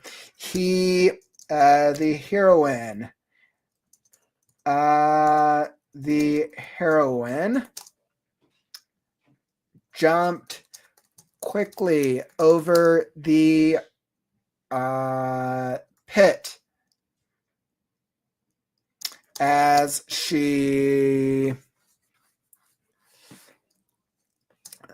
thought of all the problems that had brought them to this point. She felt like they were going to die. She knew if they didn't get to the bad guy, all would be lost. She knelt beside her hero as tears dripped, fluidly down her cheeks. "I love you." With his final breath, he whispered, "I never loved you." Bum, bum, bum. Okay, so this was just one example. So let's now go into how many times have I used word stuffing here. Let me go into track changes so you guys can see. All right, and I'm going to show markup. Let's go. Okay, so we're in Microsoft Word here. So right now, this was just one random example. I'm sure I probably could have come up with a better example. This was on the spot. Let's see. It is a little bit over the top. It's not too bad, but just from like a live stream, let me ask myself, like, okay, so as an editor, how many times have I used word stuffing here when I could have just like gotten across the same point? As the box plummeted to the floor, he dove through the air and cried out, "No." He crashed roughly against the floor as bells jingled. So he crashed roughly against the floor. We don't need roughly. He crashed against the wall as bells jingled. He crashed. We already know that he plummeted to the floor. Like, we already know, like, I've set it up that he plummeted to the floor. So, or no, as the box plummeted to the floor, he dove through the air. So we already know that he dove, which means he's probably going to hit the ground, right? He knows he's going to hit the ground. He crashed against the wall as bells jingled. So I would actually change this because I can say the same thing with less. And I would say, as he crashed, we'll do this. As he crashed, the bells jingled, rolled, and shattered on the floor. We already know that the bells jingled, rolled. Like, we already know that that he crashed. So he plummeted to the floor. He dove through the air and cried out, "No." As he crashed, the bells jingled. Do we need to know that the bells jingled, rolled, and shattered on the floor? Maybe we do. Maybe we want that vibe. As he crashed, the bells shattered. As he crashed, the bells shattered or rolled. I would say the bells rolled, and we'd cut that, rolled and shattered on the floor. Okay, so I think we're cutting out a couple words, nothing too excessive. Now we go a little bit more in the heroines. So the heroine jumped quickly. If the heroine is jumping, why do we need to know that it has to be a quick jump? It's not important. All that we need to know is that they jumped. So we're going to cut out the heroine jumped. Okay. So the heroine jumped over the pit as she thought of all the problems that had brought them to this point. We are in the heroine's head now, right? So we went over to the heroine. The heroine jumped over the pit as she thought of all the problems that brought them to this point. Why do we need to tell the reader that she thought if we already know that we're in her head? The heroine jumped over the pit as she thought of all the problems that brought them to this point. As she thought of all the problems that brought them to this point. Now, you could argue like maybe this might be an example where I could use she thought potentially, but I asked myself this, can I say the same thing with less words? Because this is always what we want to ask ourselves and what we want to fix with word stuffing. As she thought of all the problems, too many problems had brought them to this point. Too many problems have brought them to this point, right? Now I've cut out the she thought because we know that she thought, right? We're smart enough to know we're in her head. She felt like they were going to die. Why do we need to know that she felt like it? We already know that we're in her heads. Like we can already assume that she's feeling it. So we could actually cut this and just say they were going to die, right? So then this just makes it like they were going to die. She knew if they didn't get to the bad guy, all would be lost. Once again, we don't need to know she knew. We will just say if they didn't get to the bad guy, all would be lost. She knelt beside her hero. As she knelt beside her hero, as tears dripped, she knelt beside him.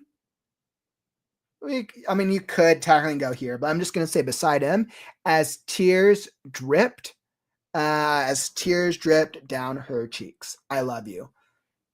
With his final breath, he whispered.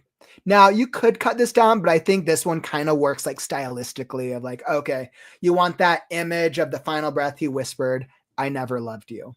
So this is just a quick example, something off the top of my head. Let's hear, let me read it, hear how it sounds. We'll fix this. All right. As the box plummeted to the floor, he dove through the air and cried out, no! As he crashed, the bells rolled and shattered on the floor. The heroine jumped over the pit. Too many problems had brought them to this point. They were going to die. If they didn't get to the bad guy, all would be lost. She knelt beside him as tears dripped down her cheeks. I love you. With his final breath, he whispered, I never loved you. Bum, bum, bum. Right? So we do this, but let's go back. Oh, no, wait. We want to go here. Let's not show all the track changes. Right? And now we see literally how many words.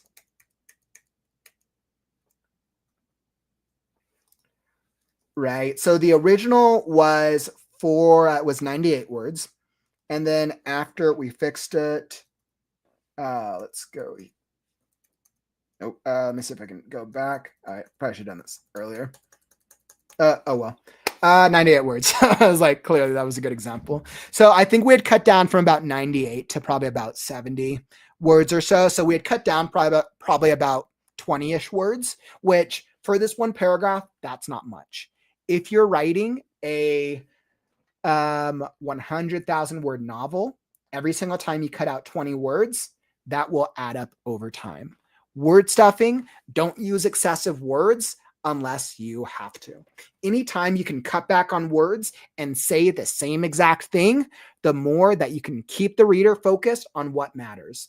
The story, not the excessive word choice. And that is word stuffing. Okay, beautiful. Man. Word stuffing, I want to say, it's probably one of the most common ones that I see. Oh, I see word stuffing so often. And once again, it's not intentional. It just happens as a result of the writing process. But the more you are aware of it when you're writing the story, and especially then when you're revising it, the more you're just going to be able to save yourself time on the back end. And I guarantee you can cut that next 60,000 word novel down to 55,000, probably down to 50,000, still tell the same story. Use better prose, better sentence structure, and save yourself money when you have to hire that editor. Promise you.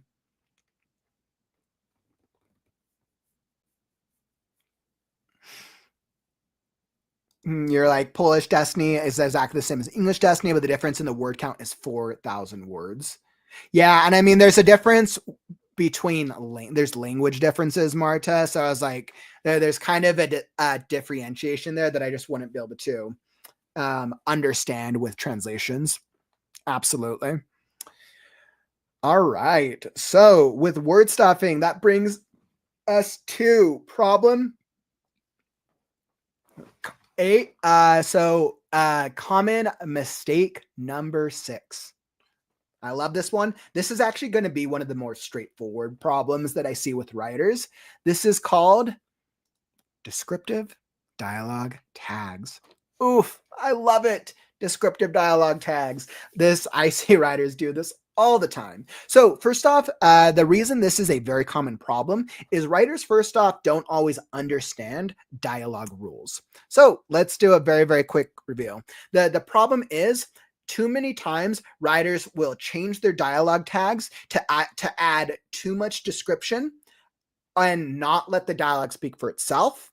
Now, I like to add adjectives onto my dialogue tags, and I like to do the dialogue tag and then add on adjectives onto the sentence to try to explain what's going on, but it's not always necessary. Sometimes we don't use the dialogue tags correctly. Sometimes we're adding dialogue tags where it's just not necessary, right? What is a dialogue tag? A dialogue tag is essentially should be he said, she said, right? There's a bunch of different variations, right? He yelled, she screamed, he cried, he roared, he talked. There's many different alternatives, but you want to ask yourself this.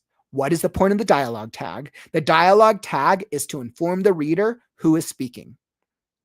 Sometimes it can be to inform the reader if the tone of the dialogue is different than what the dialogue presents. And that's all right. But essentially, a lot of authors believe that the dialogue tags should be invisible, right? The reader should basically gloss over every single time he said, she said, and just use it to be able to know who's talking.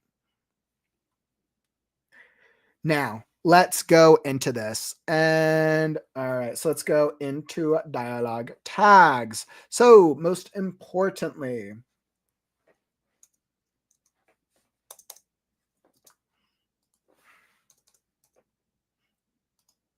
all right, we're going to get out of track changes. So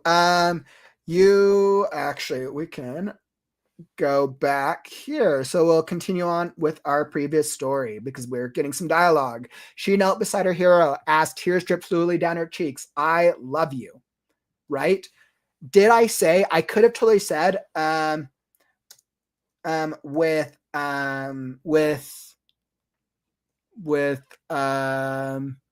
bated breath or with trembling,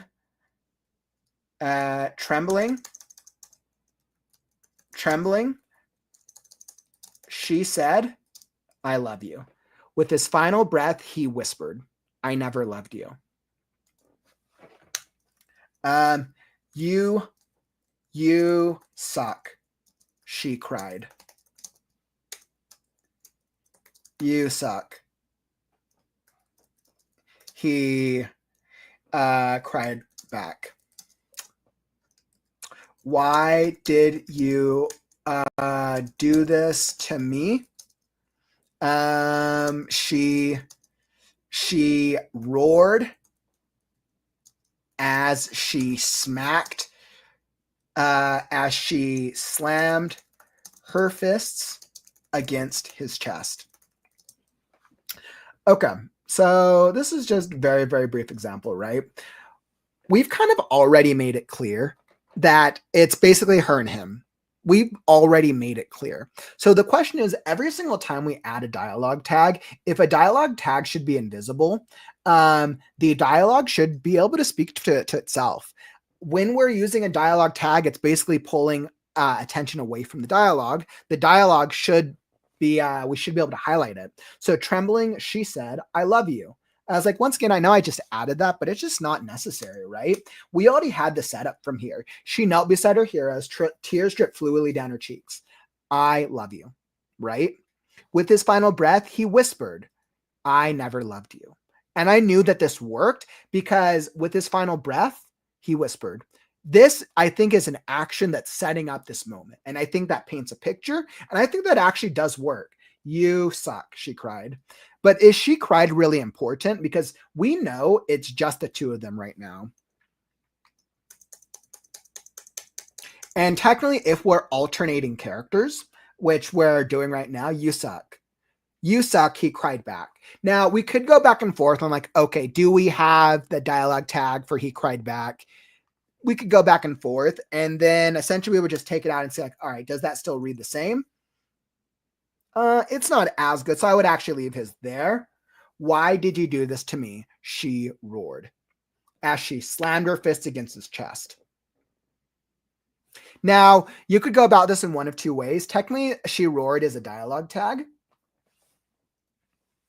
All right. Technically, no, we don't need that because we have the question here. Technically, why did you do this to me? She roared. We know that he's dying. So we know as the reader that this moment's intense, right? You suck, he cried back. But technically, with his final breath, but now he's talking again. Oh, what's happening? He's still talking. I thought that was his final breath. Oh, interesting. Why did you do this to me? So I don't think we actually need the she roared, right? I would rather just let this dialogue speak for itself and then just give us an action, right? Why did you do this to me? She slammed her fist against his chest. Perfect. So you want to remember with dialogue, anytime a character speaks, dialogue.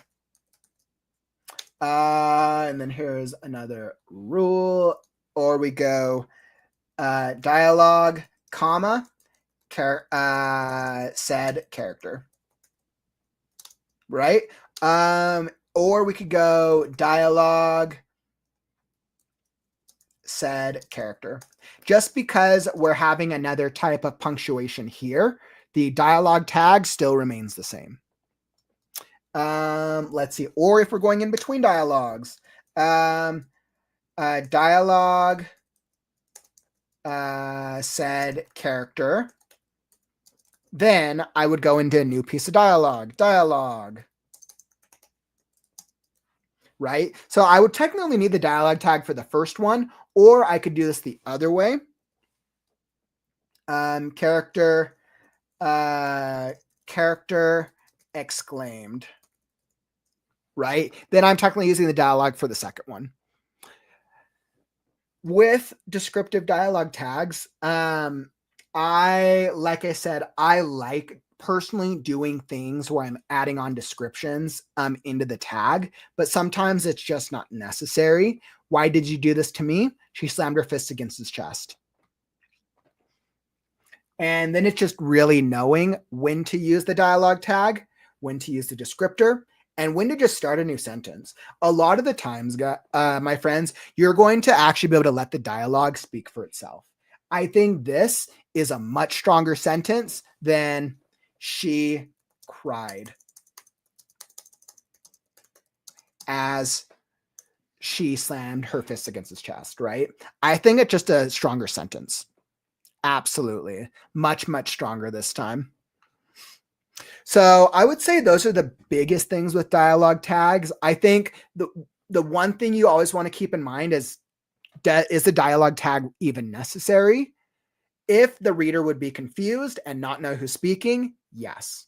If the reader is obviously clear, like we have two characters, no, you probably don't need the dialogue tag. Is it important if the dialogue itself, like let's say this you suck right here, I think this you suck is obvious that it's screaming because we've already set up the moment. The reader is smart enough to be able to understand the tone.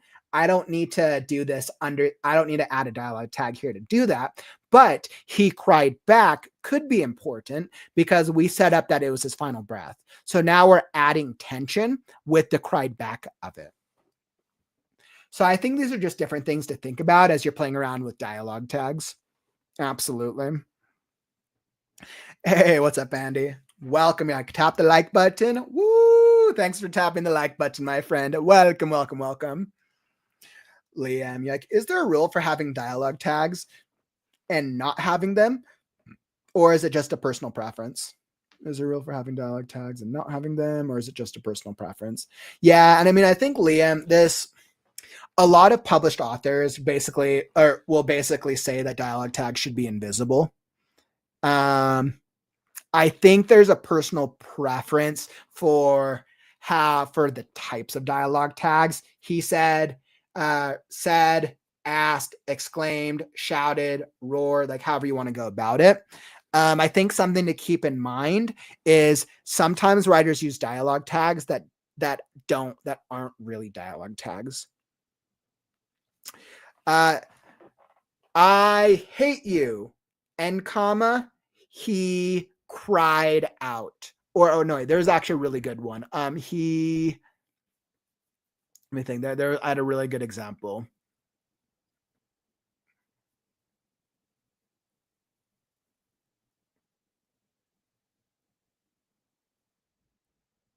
Went right over my head. But essentially, you want to make sure that if it is a dialogue tag, sometimes as writers, we like to use like an adjective that sounds kind of like it's dialogue, but that sounds like it's spoken, but it's not really. You want to ask yourself, he exclaimed. Can you exclaim that? Can you say that from your mouth? Yes, then it's a dialogue tag. He inferred. So dialogue, he inferred. Is inferred a dialogue tag? If you're not sure, what would the meaning of inferred be? Inferred, to deduce. All right, so the character spoke, he deduced. I don't think deduced would be a dialogue tag, and I'll just show you guys here real quick. True love sucks. She deduced.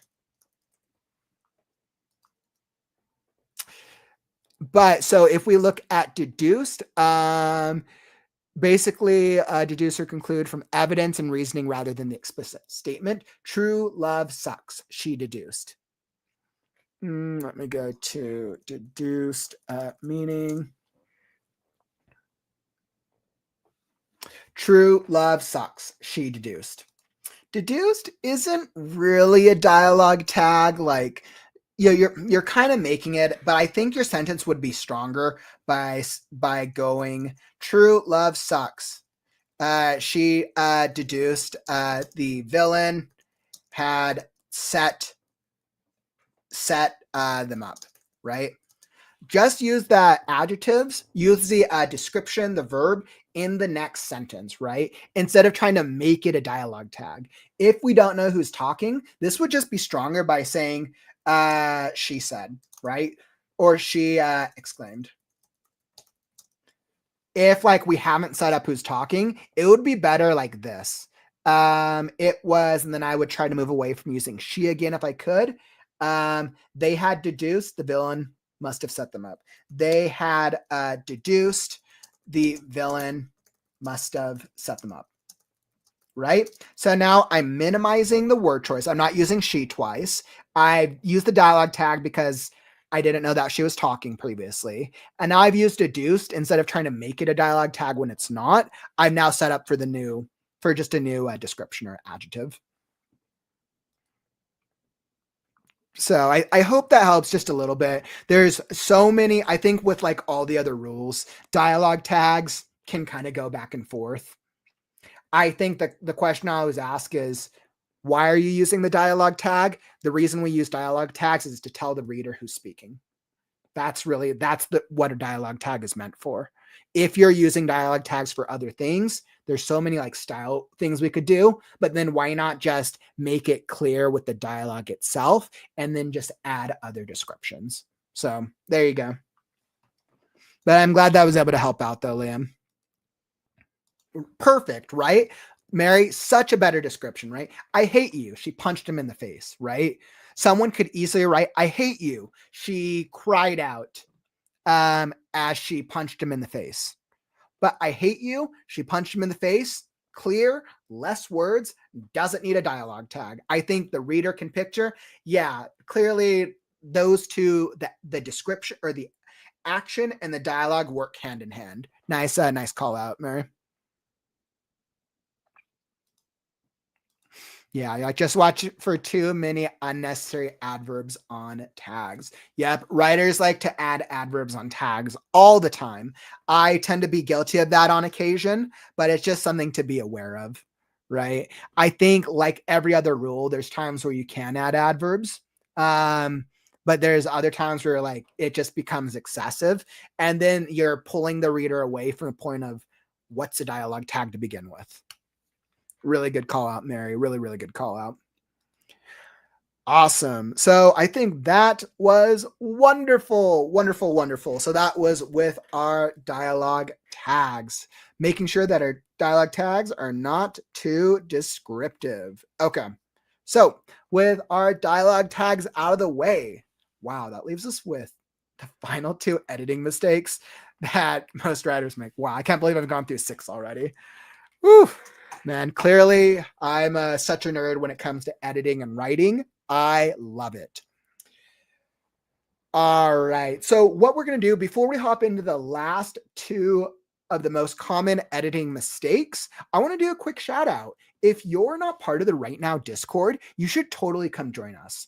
We're very active. We have writers chatting in it each and every day. Whether you just want to like chat, whether you just want to have like join general common writers chats, whether you want to get feedback for your work, whether you want to post memes, we have co-working hangouts. We have a bunch of different options. There's also, we post announcements for the YouTube channel over on the Discord. I highly encourage you, come join us over in the Discord. I just dropped the link down in the YouTube chat. It's also down in the YouTube description, but definitely come join us in the Discord if you want to keep the conversation going and you want to come chat with all the other writers in the community. So the Discord is an incredibly valuable place if you want to chat with writers when you're needing motivation, regardless of the time of day. I think when I think of this past year, the Discord has hands down been probably one of the best social media it's like I say esque because it's not like a social media platform. It's like esque. It's more like a community building platform, but it's definitely been one of the best tools that we've used for the WriteNow community. I've gotten so much value out of it personally, just being able to chat with all the other writers when I'm not on the live streams. So I highly recommend you guys all come join us on the Discord.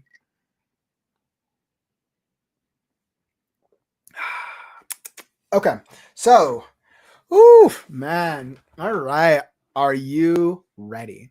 So, are you ready for the last 2 of the common editing mistakes? I was like, I don't think you're going to be able to guess what number 8 is, but we'll see. Mouse Tester Adam Akbar says it's a trap.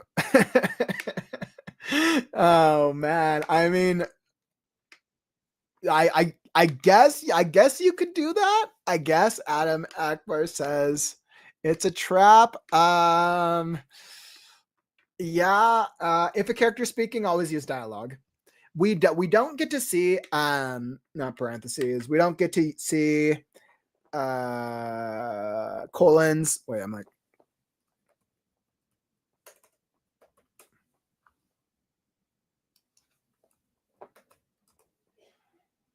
Yeah, I was like, why I was blanking. I was like, we don't see colons that often because colons tend to be used more for lists for the most part. There's colons, semicolons. Those are among those like use of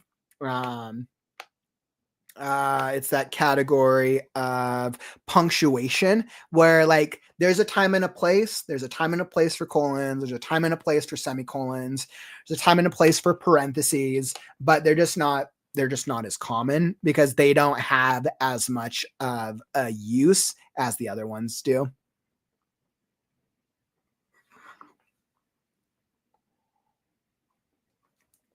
All right, perfect. So Oh, I think I'm ready. 7. Okay, so common mistake number 7. I think this is a really good one. This one is one of the banes of my existence as an editor.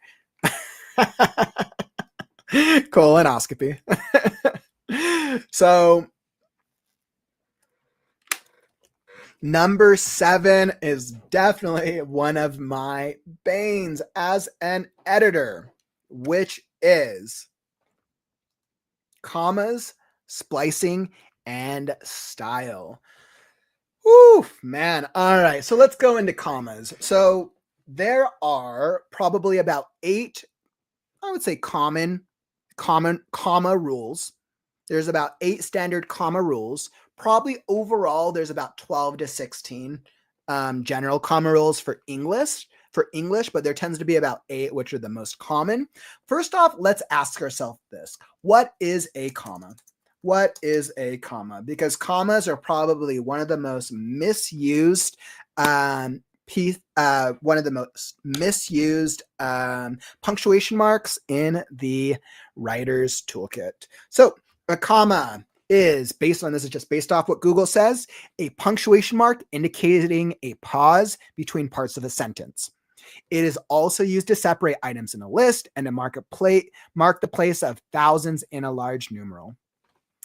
Let's see. What is the purpose of a comma? A comma indicates a pause between the ending of an introductory word, phrase, or clause and the beginning of the main part of the sentence.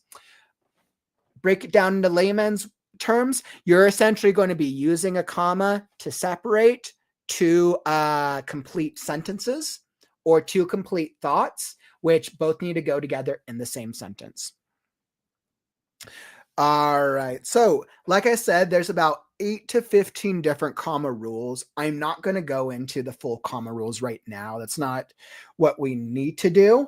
But what we're going to do is we'll just go over a couple of different examples. So the reason it can be difficult with commas is because a lot of the times, like we had just shared in this Google, like Google said, indicating a pause between parts of a sentence.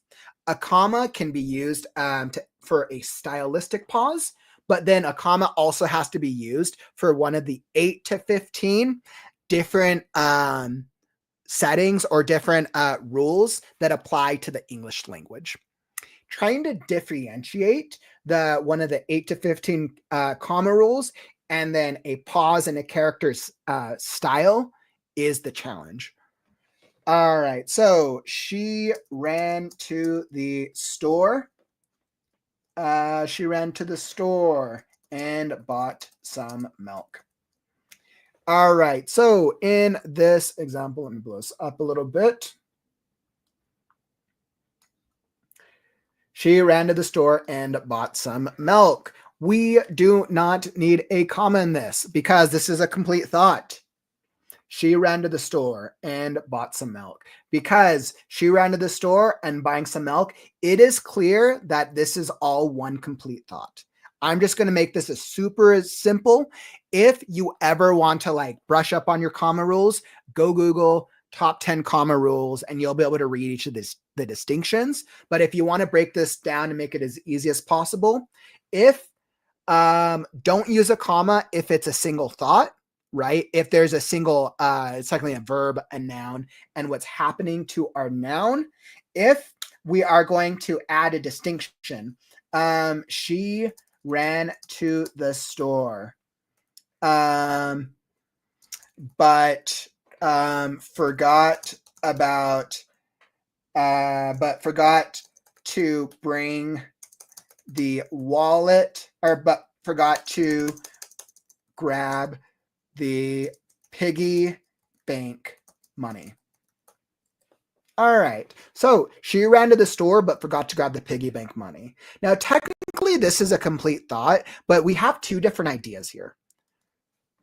We're going to put a comma right there because she ran to the store is really one idea without going into clauses, and making it too difficult for you. We're just going to break this down. She ran to the store but forgot to grab the piggy bank money. This is like a different idea, right? But we technically still need to know this because we're using this as an exception to the first part of the statement. But now let me say, maybe I want to add a stylistic thing. She ran to the store, but forgot to grab the piggy bank money. Let's say she ran. So let's say we wanted to do a stylistic thing. She ran to the store, but forgot to grab the piggy bank money. So technically, I wanted to set this up because going to the store isn't that important, but I wanted to make the stylistic, right? So now it's going to be like she ran, but forgot to grab the piggy bank money. Does that technically make sense? You could get away with it from a stylistic perspective, but it just doesn't really sound right. You always want to think about a comma is when I'm taking a breath in the sentence. She ran to the store, but forgot to grab the piggy bank money. This sounds all right. I wouldn't say this is anything to write home about. I would say this is still the better way. She ran to the store, but forgot to grab the piggy bank money. Yeah, that one still sounds better. Absolutely. All right. And let's see, comma. Mary is like,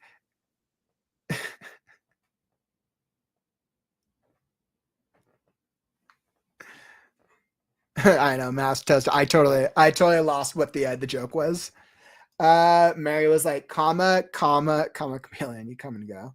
That sounds like a comma song. We were taught it signaled a breath for the reader. Yep, absolutely. So with commas, comma splices, you really want to ask yourself this, right? First off, I highly recommend the next time you're going to go be writing, or the next time you're going to go be self-editing, just go check out the 8 most common rules for commas, because you want to be able to balance the difference between using a comma that's a necessary need. For example, before the fair, she we'll start with before it all began. The hero had gone on a quest of true love and failed. All right, so before it all began, the hero. So this is a comma rule right here because we need to separate the comma. This is one of our comma rules. It's setting up setting up a descriptor at the beginning of the sentence. Before it all began, comma. The hero had gone on a quest of true love and failed. But from like art, making commas as simple as possible, before it all began, okay, technically we don't like, that's kind of separate from the idea. Really, the idea is the hero had gone on a quest of true love and failed. So that could make sense. The hero had gone on a quest of true love and failed. Now, if I wanted to add some style, the hero had gone on a quest of true love and failed. Okay, so now this emphasizes the failed. Okay, this is a stylistic, right? Before it all began, the hero had gone on a quest for true love and failed. It adds a little more emphasis on the end. Failed, stylistic right there. Okay, sure, I think that could work. And this one isn't breaking any of the comma rules. So commas is a challenging one. Commas can definitely be challenging. Like I said, I always recommend that you check out the most common rules for commas, but I think from layman's terms, making it as easy as possible, it's just separating two ideas, which are just two different pieces of information. Or it's adding style. So if you're going to take away anything from this, comma, separate two different ideas, right? Or adding a certain level of style. So I think that's definitely the important thing. I could go on through like a whole workshop on just commas alone, because there are so many variations, cases, exceptions, comma rules, but it's just something for you to be aware of, right? The next time you're not certain, oh, should I use a comma here? go to the 8 most common comma rules and be like, okay, does it fall under here? There's a reason that, like for this example, he went to the store to buy milk, eggs, and beer. There we go. There's a reason that we use commas for lists. Technically, we could get away with going this, but you generally do this as a best practice. This is one of the this is one of the comma rules. It just, once again, with all of our other writing mistakes, know the rules, and then you can break them. All right, my friends. So those are comma rules. Like I said, commas are one of the biggest problems of writers. And the problem is, and my belief and guess is because there's more comma rules than average. And because commas can be used for both style purposes, but you also have to adhere to the English language and English rules. It's that balance.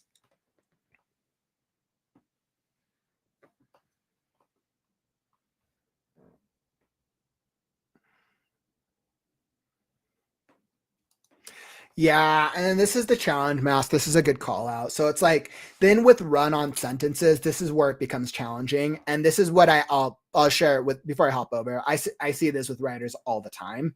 This is what really gets writers, because they have a complete thought, but they want all the complete thought to be in one paragraph. It's not want. The hero. Once upon a time, the hero went on a quest for true love, but the villain was already. Let's make sure I can get this. I'll just cut this here. Once upon a time, the hero went on a quest for true love, but the villain was already 2 steps ahead of them. However, the hero knew that the stakes were rotten, so they believed if they could save the day, everything would be wow. Or so they thought. But like, so you can see like, and this is like a mass test. I'm glad you mentioned run-on sentences. Most writers tend to do run-on sentences, especially when from rough drafts. It's because we're trying to get out these long thoughts. And this happens all the time. With a run-on sentence, this is your biggest problem. The run-on sentence could probably be its own other writing mistake. There you go. This is extra writing. This is writing. I'll create a banner for all y'all because this is run-on sentence is actually its own thing. Bonus writing mistake number 7, which is run-on sentences. We're going to go, this is bonus writing mistake number 7.5.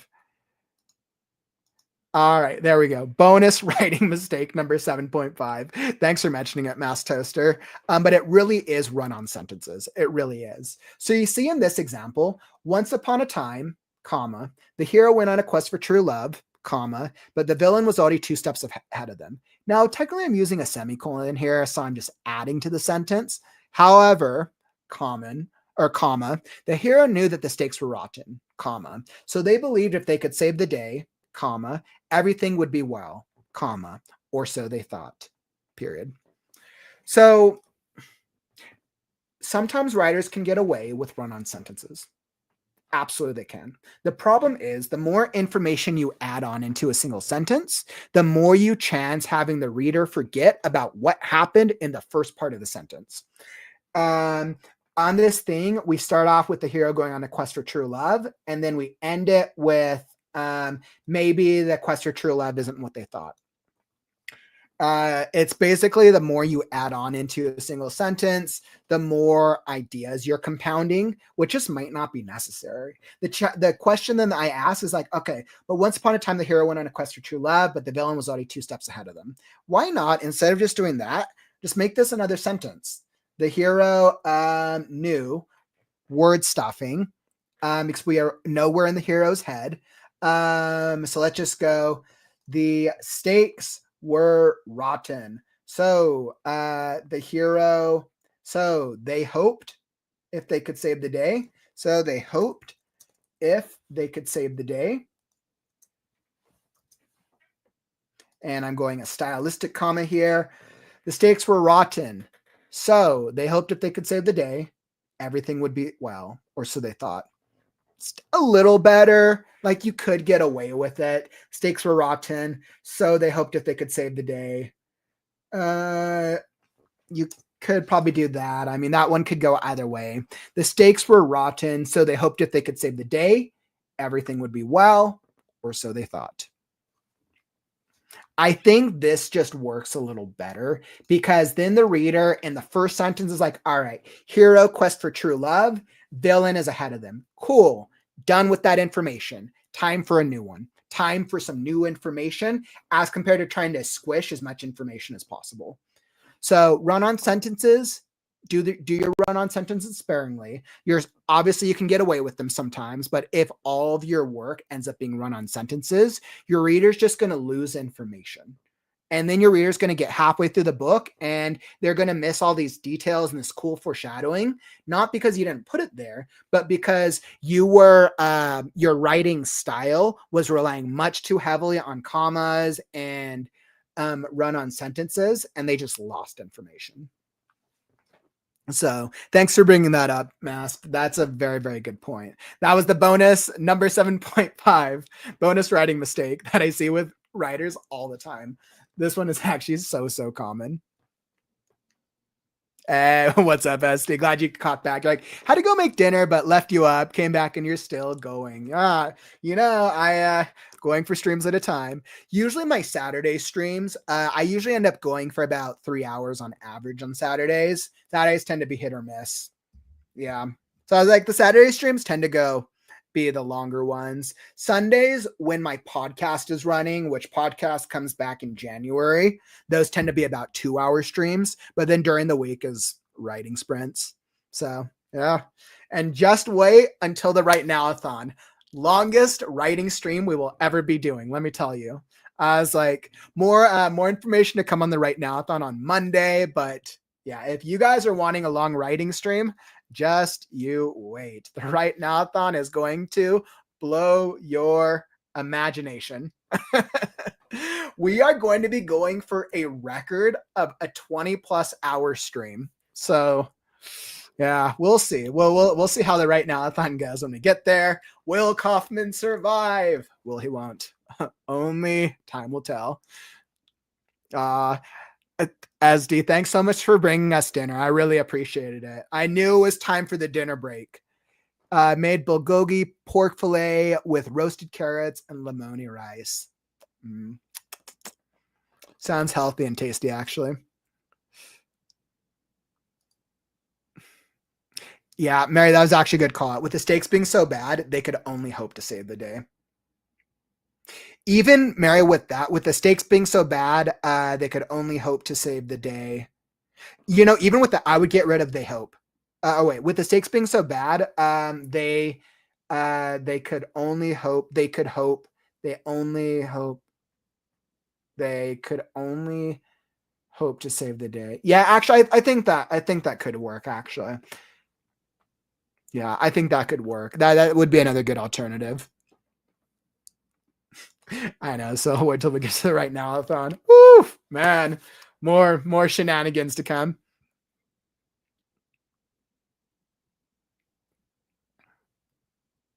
Rachel, like, I knew you wouldn't make it by 6 p.m. But this is a good review of the issues.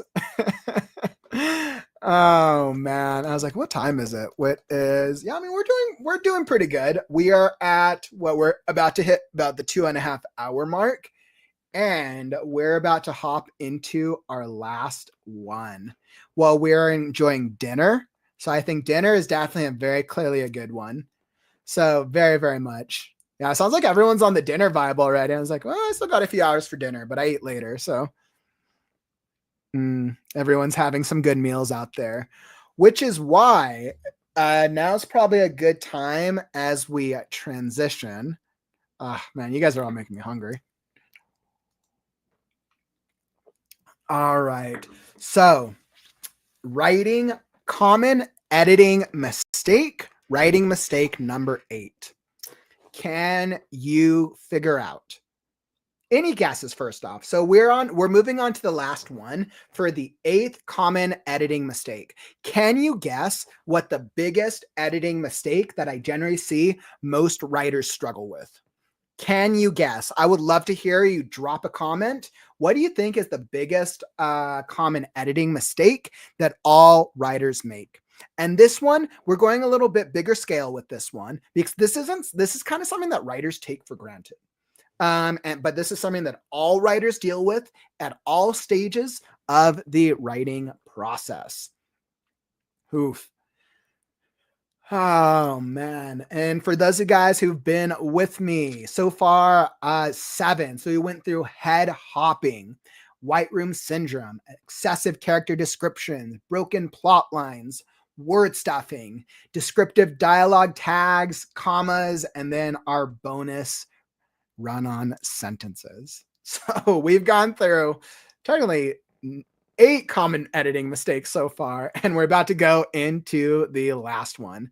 What do we think is the last one? What could it be? What could be the most common editing mistake that we deal with? We have some good guesses here. Not separating the chapters. That could be a problem, right? If we're just going into like the entire book is just one long chapter, that could be an issue. Let's see. Rachel, we're not going over formatting issues. Well, formatting issues is definitely one problem that all writers deal with. That's for certain, regardless of where you're at. I think because there's a lot of different formatting trends and a lot of different ways to format. It also depends on where you're publishing your book as well. Obviously, if you're going through Amazon, Amazon has certain standards and rules. But if you're self-publishing through other platforms, indie publishing, or going through a bigger publishing house through traditional publishing, obviously formatting trends are a little different, like POV shifts. Not quite. We actually did head hopping POV shifts as the number 1, shifting POV style, chat celiac, not using the correct words, phase versus phase. Those are actually some good problems. And those are some common ones. I think those tend to be more like, those tend to be on more of like a writer by writer level. And I think that that generally happens when writers try using more distinct words that they just haven't done a quick definition check on before. Repetitive words, I kind of felt like repetitive words was kind of like a little bit of word stuffing per se, of we're just being too wordy. Because remember, as a writer, we want to tell as much of the same story in as little words as possible by doing whatever style works for us. Repetitive and filler words, adverbs and adjectives. Ooh, I'm loving the guesses. This is great. Adverbs and adjectives. Ooh, yeah, like Mass Toast. I think they have it. Oh my goodness. SD, you know me well. Too many dragons. As all you know, if there's ever a problem with your story and you don't know how to solve it, then all you got to do is put a dragon on it. Are you crying over your story? Is there too many editing mistakes? Do you just not know how to solve that plot problem? Well, if you put a dragon on it, all your worries will go away. Okay, all right, guys, been a good stream. I'll see you later. All right, no, that's not it. Dragons always solve the problems. Rachel and I got the dragon thing too. I love dragons. Everyone in the community knows I've always dragon enthusiast has always been my thing. And then I realized that apparently dragons is like a mainstream trend the past couple years. And I'm like, oh, but I've loved dragons my entire life. I'm too behind the trend. I'll just stick with my dragon until it becomes no longer trendy over the next couple years. Passive voice is a good one. Passive voice is actually a really good guess. Passive voice would probably be a higher contender. Passive voice would probably actually be a higher contender. Actually, I could totally see passive voices being it. Mass Toaster. Not sure how to put a dragon into steampunk novel, but I guess there's a way. Steampunk dragon, right? Just make it a mechanical dragon. Or is your hero struggling with a problem?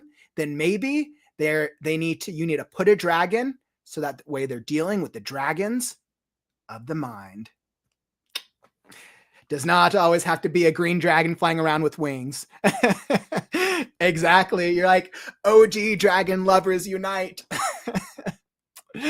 WC, that's actually a great idea for our steampunk dragons. Clockwork dragon. That sounds like it's like its own like story actually. Clockwork dragon. SD, like I used 8 elementals in my magic system, and metal is one of the elements.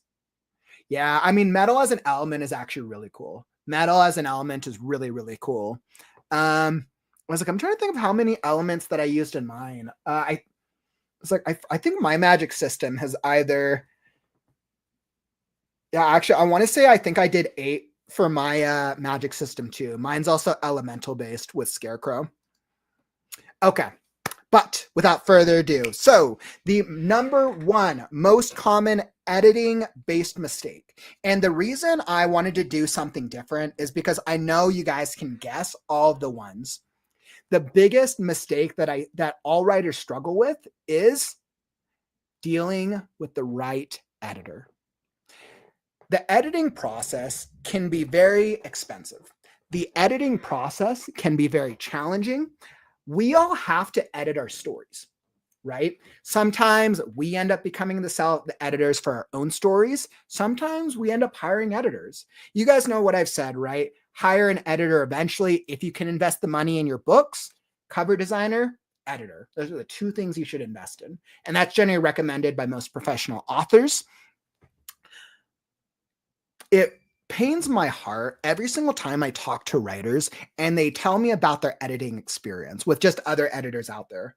And because there's so many authors or writers out there who go into editing and they're not always familiar with a lot of the editing, they're not always familiar with a lot of, I wouldn't say English language, but just a lot of grammar rules that go into editing. And the difficult part about editing is that half of editing is fixing grammar mistakes and fixing and solving grammar problems. And then the other half is trying to understand the style that the writer is trying to accomplish.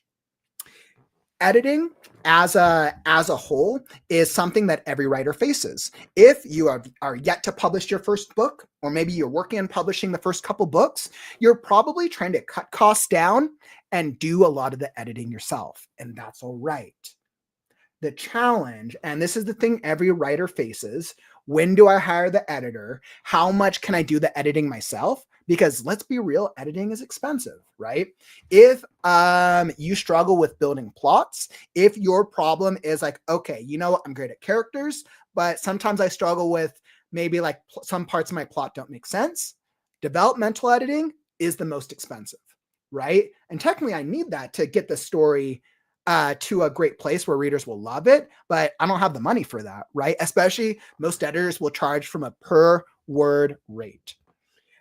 I wanted to bring this up as the conversation for the number 1 common mistake, because we have to understand what it is that this book needs. We have to understand our budget first off. If we have a budget of $0, then obviously we have to become our own editor. But for us to do that, we have to review we have to review a lot of editing best practices, and which is why I always highly recommend, right? Reviewing things like comma rules, reviewing things like head hopping, like all of the things that we've gone over, reviewing them. Do you do it all in one go? No, right? Do one thing at a time. If you are your own editor and you're still at the early stage, like, hey, I don't have too much to budget into it yet, learn one common thing that could help you improve your self-editing a day. If you're at that point, maybe you've already hired an editor before, maybe you've gone through multiple editors. How do you find the right one with such a crowded marketplace? When I put out a posting on socials just asking about editing, or I see writers ask about editors, the responses are always nonstop. Because I think editing and coaching can sometimes be a default that authors will go to as another means to make money, which is great, which is awesome. If you're good at something and you want to do it, like, do it. But I think the challenge is then the market gets flooded with a lot of mediocre, right? It gets flooded with some who are great, some who are in the middle, and then some who are not so good.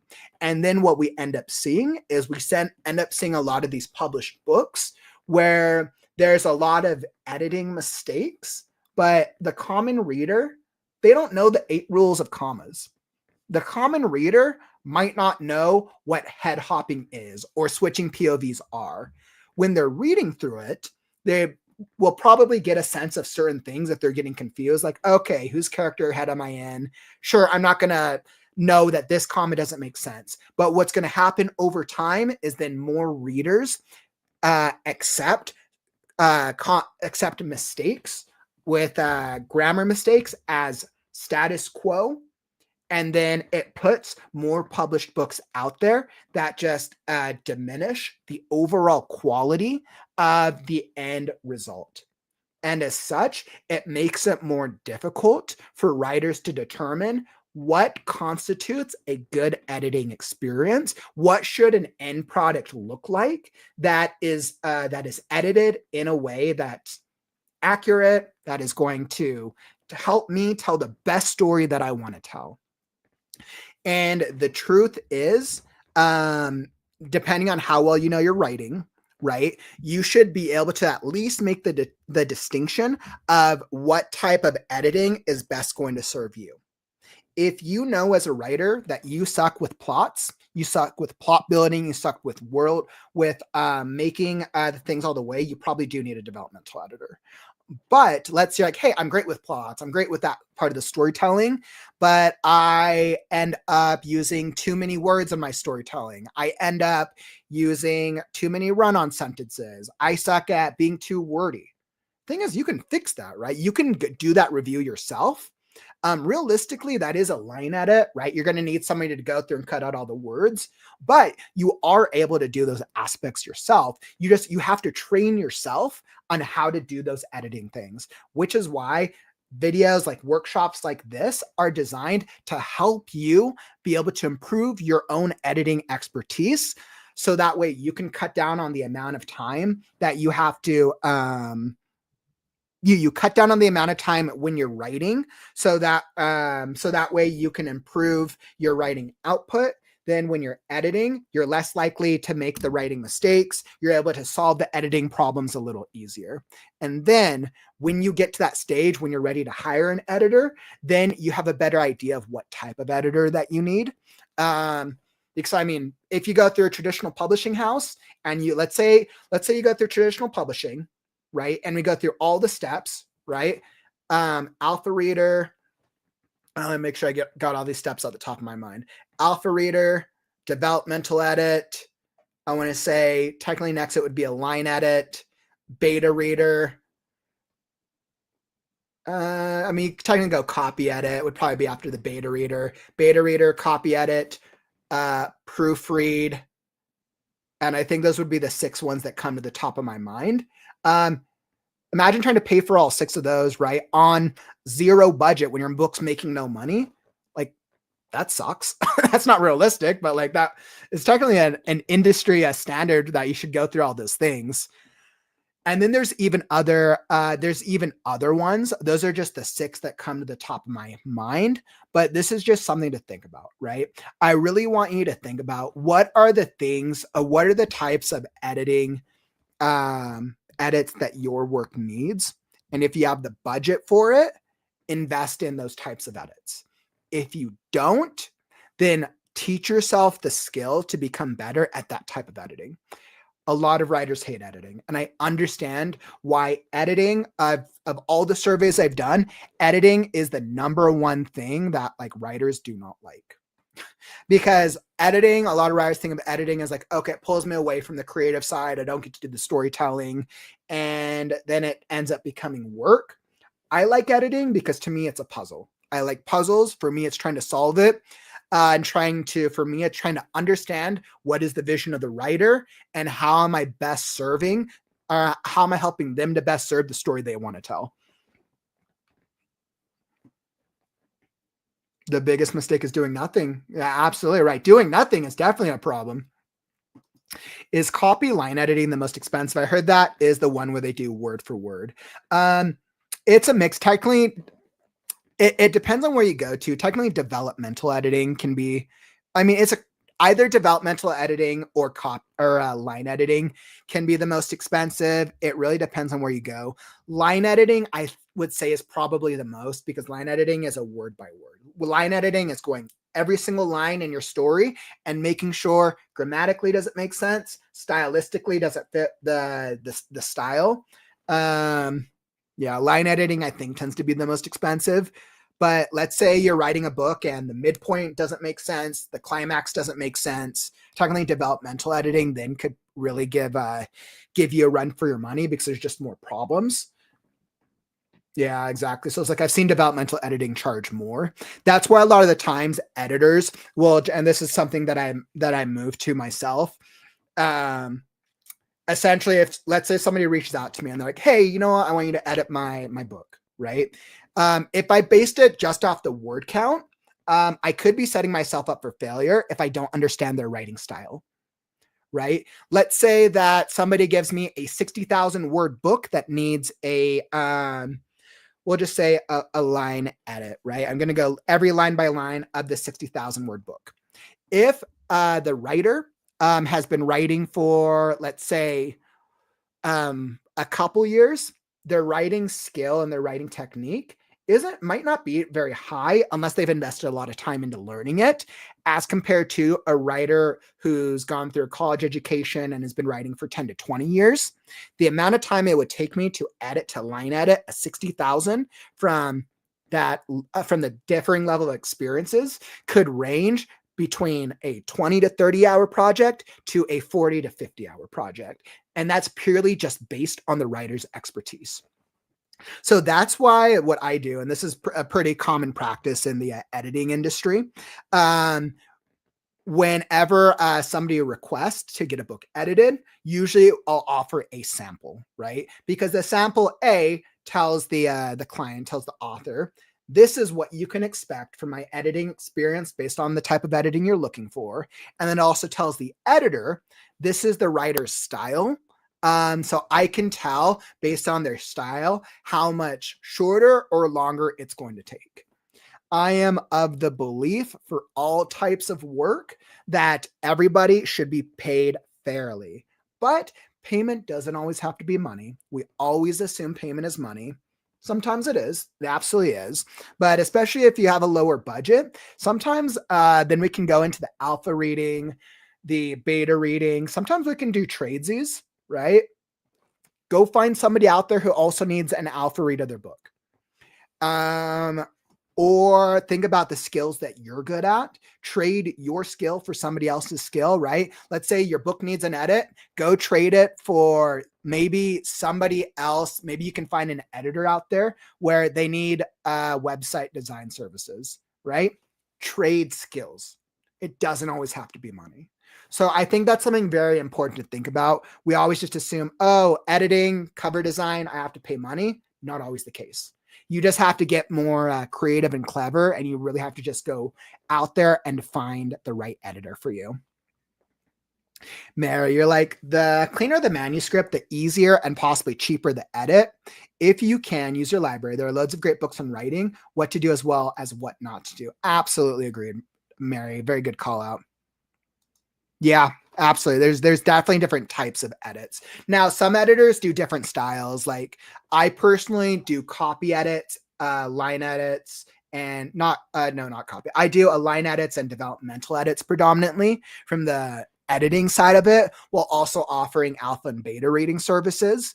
But some editors become known for, like, some editors will only do like developmental edits, and like that's the thing. Some editors will only focus on a certain genre, and it just depends on that editor's credibility. There's no right or wrong way. There's no right or wrong way to go about it. If you're looking for an editor, look at the editor's work.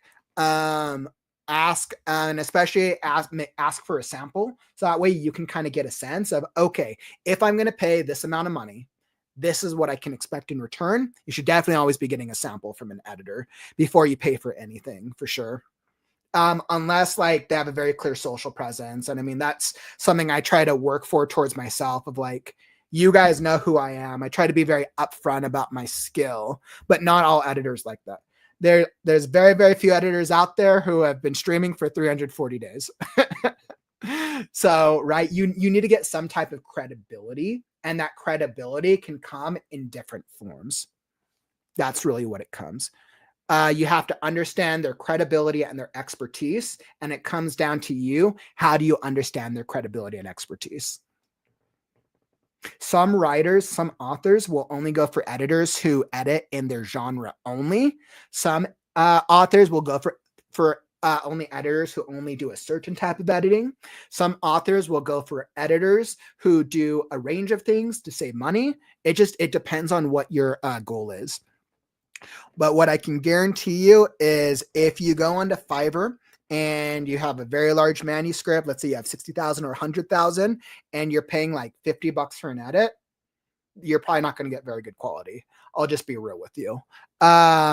You might get something out of it. You might get something out of it, but like industry standards for editing, like you guys can go look online yourselves. There's generally a range, but on average, I think I've heard from some authors that you can get some decent editing services. I've seen as low as 500. But then like very like high end publishing or high end editing on the very high end of the industry is like thousands, easily thousands. And that's generally for like bigger named editors who've like been involved with like best-selling books or whatnot, but it's easily there. Yeah, absolutely. And I think it's just knowing your resources, Mary, which I absolutely love. Knowing to check different resources, so that way you can find out what can help you out.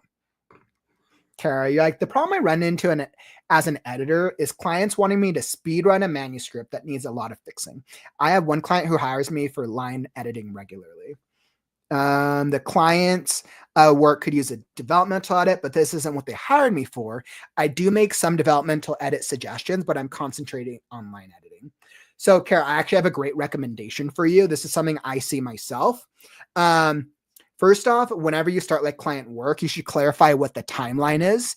You should clarify how long that you anticipate it taking you. You should make sure to build in enough time with your other responsibilities. So therefore, if the client agrees to a timeline up front, there's no reason for them to be rushing you. Now, if they just want to know, like, right, how you're going along the process, then maybe they want a certain type of communication. And maybe they're like, hey, I want you to check in with me like once a week and tell me how it's going. I personally try not to share with my clients how the editing is coming until the end of it. I let them know how far I am, but I try to save the quality for it at the end, because sometimes, like, let's say I'm doing a developmental edit, I might get to the end and that could change my opinion of a lot of my earlier work. So then I have to go back and make adjustments. So I think clarifying expectations in the beginning is very, very important. I think that's could be said about most freelance type work. Let's see. And I think that's also why asking for samples up front is very important, right? So I think if you do a sample for a client, and you're like, hey, this book, for this to be in the best place possible, this needs a line edit, developmental edit, and a copy edit. That's what this needs to be in the best place. And I think if you prove to them, like, yeah, this is what it needs, then you can offer them the different options. And if they still choose, like, hey, you know what, I don't got money for all that, I'll pick the one edit, then at least you did your job in telling them this is what it needs, and then it doesn't fall on you if they either A, don't want all those edits, or B, they can't afford it, right? So I think that's definitely something very important to think about, Kara. Oh, Mary, yes, thank you, thank you. Like copy editing, line editing, substantive editing, mechanical editing, and developmental editing are all different methods of editing a written document. Absolutely. Thank you for sharing those ones. Yep. Stan, this is something I always recommend as well, right? If you're on a low budget, trading, trade. Absolutely. You can also trade in kind. I trade editing jobs with my girlfriend from college. We both graduated with our advanced degree in writing, and she's been publishing many more years than me, right? What a great way to cut down on costs, right? You guys are both getting equal value out of it, right? And then you're saving on editing costs, especially since you both have a writing background. Absolutely. That's awesome. Okay, like the client also wants me to complete an average of 75,000 word manuscript in a couple of weeks. This isn't a clean manuscript. Many clients don't realize how much time doing a good job takes. It is. Yeah. And I mean, like 75,000 words, like for me, yeah. And I mean, it also depends on what your other commitments and responsibilities are. So I think you have to factor in how much time it takes you to get through 75,000 words. And then based on that writer's skill level for that specific manuscript, you're calling it a clean manuscript, but based on that skill level, whether that could easily be a 30-hour project, that could easily be a 60, 70-hour project. And I think then that's part of the risk of the freelancer of determining how long does it take on the front end, or you have to assess that on the front end and then build that into your pricing structure.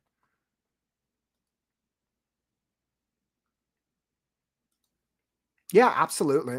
Would it be better to send a sample chapter to a line editor to see if you're a good fit? Absolutely. I think what you want to understand first is you want to understand what their experience is, right? What is their experience and credibility? One, experience and credibility is important. I always tell this with my clients, right? I've been editing for a couple years, writing my entire life, creative writing, bachelor's of fine arts degree from an accredited university. That's my background, but I don't have any best-selling books under my belt. So I always say, take that into consideration. So understanding experts' experience and credibility is one. Two, understanding what their pricing is, why they're pricing the way they do, right? Generally, editors charge per word. Per word is standard. Sometimes editors charge per hour. I understand why editors will do per hour, but the problem is essentially the writer doesn't care how much time the editor takes. And let me clarify this. The writer doesn't care if the editor takes 30 hours or 60 hours. What the writer cares about is that their manuscript is as awesome as possible so they can give it to the world, sell it, and make money, right? So whether that's 30 hours or 60 hours, like who cares? They just want the end result. So that's why I'm like, I don't always think that pricing by the hour is the best, is always the best plan, which is why I think the per word rate is more of an industry standard, in all honesty. So, yep. So so experience, credibility, pricing, and then doing the sample chapter is the good third one, I would say, Mary. That's a great question, because then from the sample chapter, you can see how much, you can literally see what types of edits they're going to make. Most writers, or most editors, like you'll see I've been doing on here on the stream, most editors will generally edit in Microsoft Word. This is an industry standard, and we'll use track changes. And I gotta blow those up. Let me go here. Let me fix my markup real fast. Show revisions in mine. Quest. The hero went to find, if I can spell this correctly, So most editors, you'll generate Microsoft Word track changes is pretty popular. And you'll find things like this littered throughout manuscripts. This is pretty common for the editing industry. So, and then essentially what you'll do is you'll get a couple pages back, or maybe you'll get a half chapter or a chapter, and you'll be able to see the types of edits that the editor would make. And then it gives you an idea. Okay, if I'm going to pay this editor X amount per word, this is the quality that I can expect. I generally try to clarify with clients personally up front. Half of the edits tend to be grammatical facing, half the edits tend to be style facing. So that way, clients for me know personally what to expect from my skill set. What I've learned from being a freelancer and 10 years of freelancing is the more everything is up front, the less there's going to be miscommunication on the back end. Yeah, and it changes with every editor. Most editors should offer some type of free sample. Sometimes it can be a page, sometimes it can be a couple pages. I think if you sent an editor a chapter and be like, hey, can you just do like a sample? I'd like to try your services. Can you just do a sample edit? Doesn't have to be the whole chapter, whatever you can do. And then let the editor decide how much they're going to edit. That's always a good strategy as well. Always aim to under promise and over deliver. Mm-hmm. Is Fiverr a good website for getting an editor? I mean, it can be like, so this is the thing with freelancers. I know I've put my profile on Fiverr for editing. I've gotten a few editor gigs on there in the past, but I've never gotten a high amount from Fiverr. And I think going for freelancers, this applies for all freelancing roles on Fiverr. You can find some really good ones and some really bad ones. If somebody is offering to edit your 60,000 manuscript for $5, I promise you that's too good to be true. There's nobody who's going to charge $5 to edit your 60,000 word manuscript. There's some type of scam or some type of catch. What you'll see from a lot of editors on the Fiverr pages is you'll see them priced at a low point. It'll be like, I will edit your story for $100. But really, that's they're basically advertising the low point offer of it is $100 is really for like the 5,000 word story or the 10,000 word story. But if you have like a 60,000 word story, you're probably working up.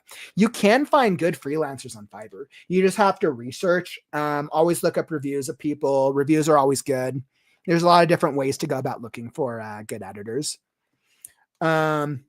Yeah, I mean, also go on socials. Like if you go onto one of the Facebook writing groups and you'd be like, hey, I'm looking for an editor, you will probably get 100 different people respond to your post off saying, oh, I'm an editor. I offer this service, or check out my website. So there's different ways to go about it. It just depends on whatever method works for you. I feel like a lot of writers do not understand enough about editors and editing before trying to hire one. I'm glad to see you are all being very clear with your possible clients, which I absolutely agree. I think the reason there's that disconnect, Rachel, is because a lot of authors think about they're like, I know I need the book, and they think about the end product, right? They're like, this is where my book is at. I've been going over it for days, months, years. I feel like it's as good as possible. I just want the book to be ready to publish and get it to the next stage. Because the authors don't always have all the expertise of editors, they don't always realize how much time it takes to even go through a single page of writing. They don't factor in that, sure, a 60,000 word story could take about it could take 20 hours if the editor is fast, or it could take 70 to 80 hours, right? And then they're also trying to factor in, well, okay, my budget, how do I factor in the right budget to pay for the right editor? And I think because of the pricing and the time, and I think the lack of awareness of how much time it actually takes to edit a book, I think those are where those inconsistencies come from. Absolutely. Beware of some who calls themselves an editor, but just run it through an AI program. We're going to be seeing I guarantee you guys, we're going to be seeing a lot more of those in the coming years, especially because there's so much AI programs. I mean, there's like Grammarly is probably the most common. We'll just say AI, quote unquote. But I mean, those things like help. But what I've realized within this past year of Grammarly is that Grammarly helps like 30% of the time. It helps me pick up on certain things on like, oh, okay, I guess that's interesting. I could see it work that way, but it's not always an end all be all. AI doesn't tend to understand a style very well, but AI, all the rules, right? AI will call you out for every single comma rule 10 times out of 10. But AI will never understand the style elements of writing. So, and that's where the huge miss of it is, right? Which is why the sample, asking for a sample is so important, because then from the sample, you're able to judge what the writer is, what to expect from the edit.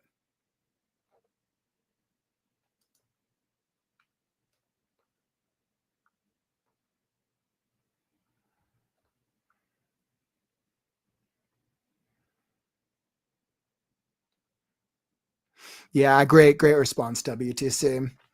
Yeah, the reason the writing industry focuses on word count is because formatting standards change around the world, which is why most writers will generally talk about their books in word count over page count. And most editing services, reading services will charge on word count, not on page count. Great call out.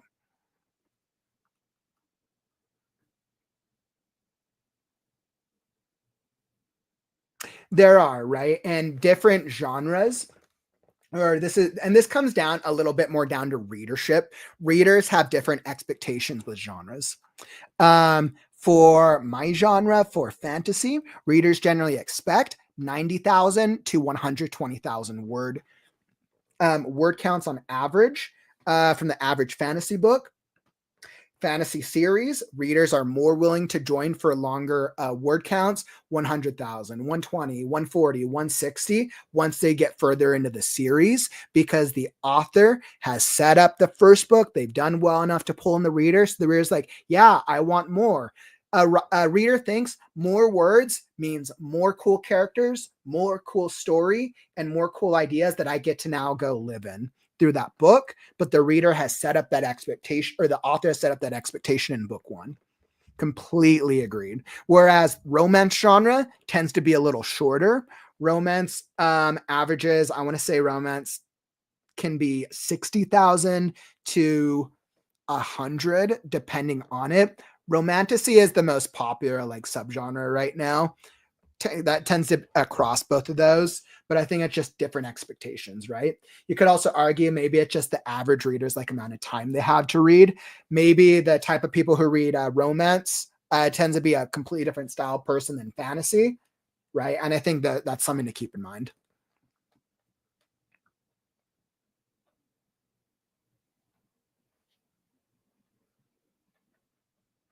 Yep. And once again, libraries, incredible resources, incredible resources. If you have a local library, asking your librarian, like librarians are pretty knowledgeable, right? Like definitely give librarians their credit. I always have such respect for librarians, especially in one of those industries where libraries are less and less common.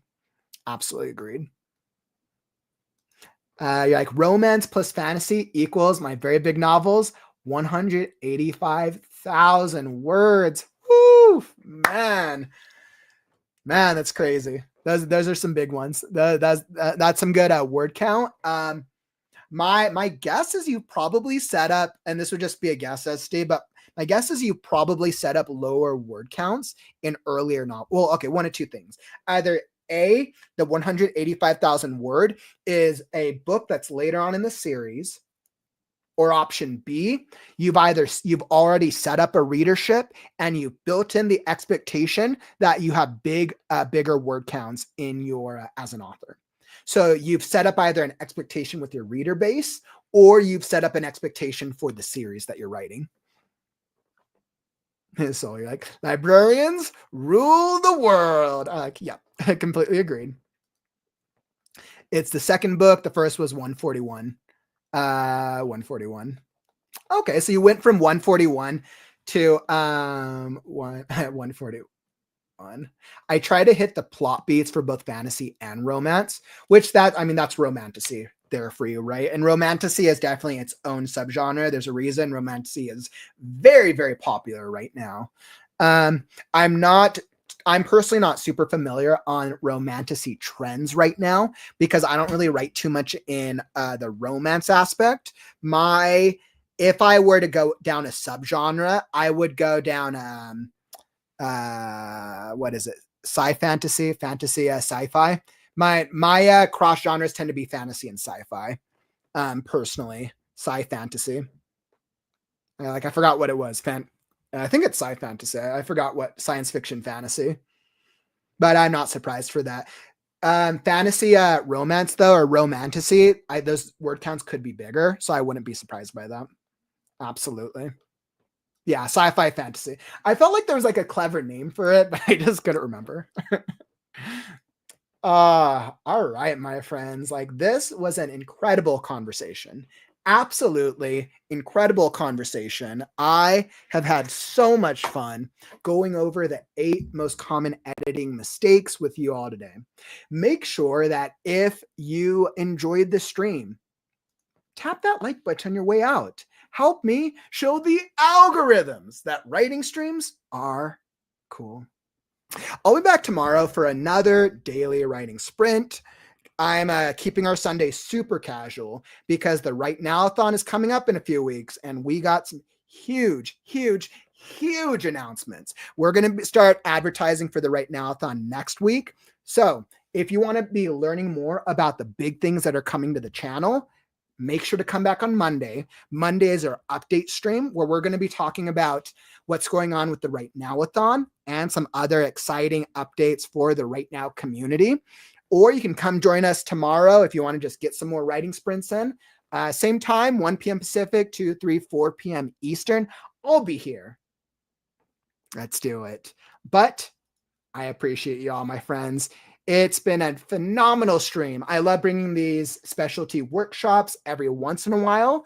I hope you got a lot of value out of it. But unfortunately, that brings us to the end of the stream. Don't forget, if you're ever stuck with your story and you just don't know what to do, put a dragon on it. I'm Kauffman, and I'll catch you on the morrow. Stay creative, writers.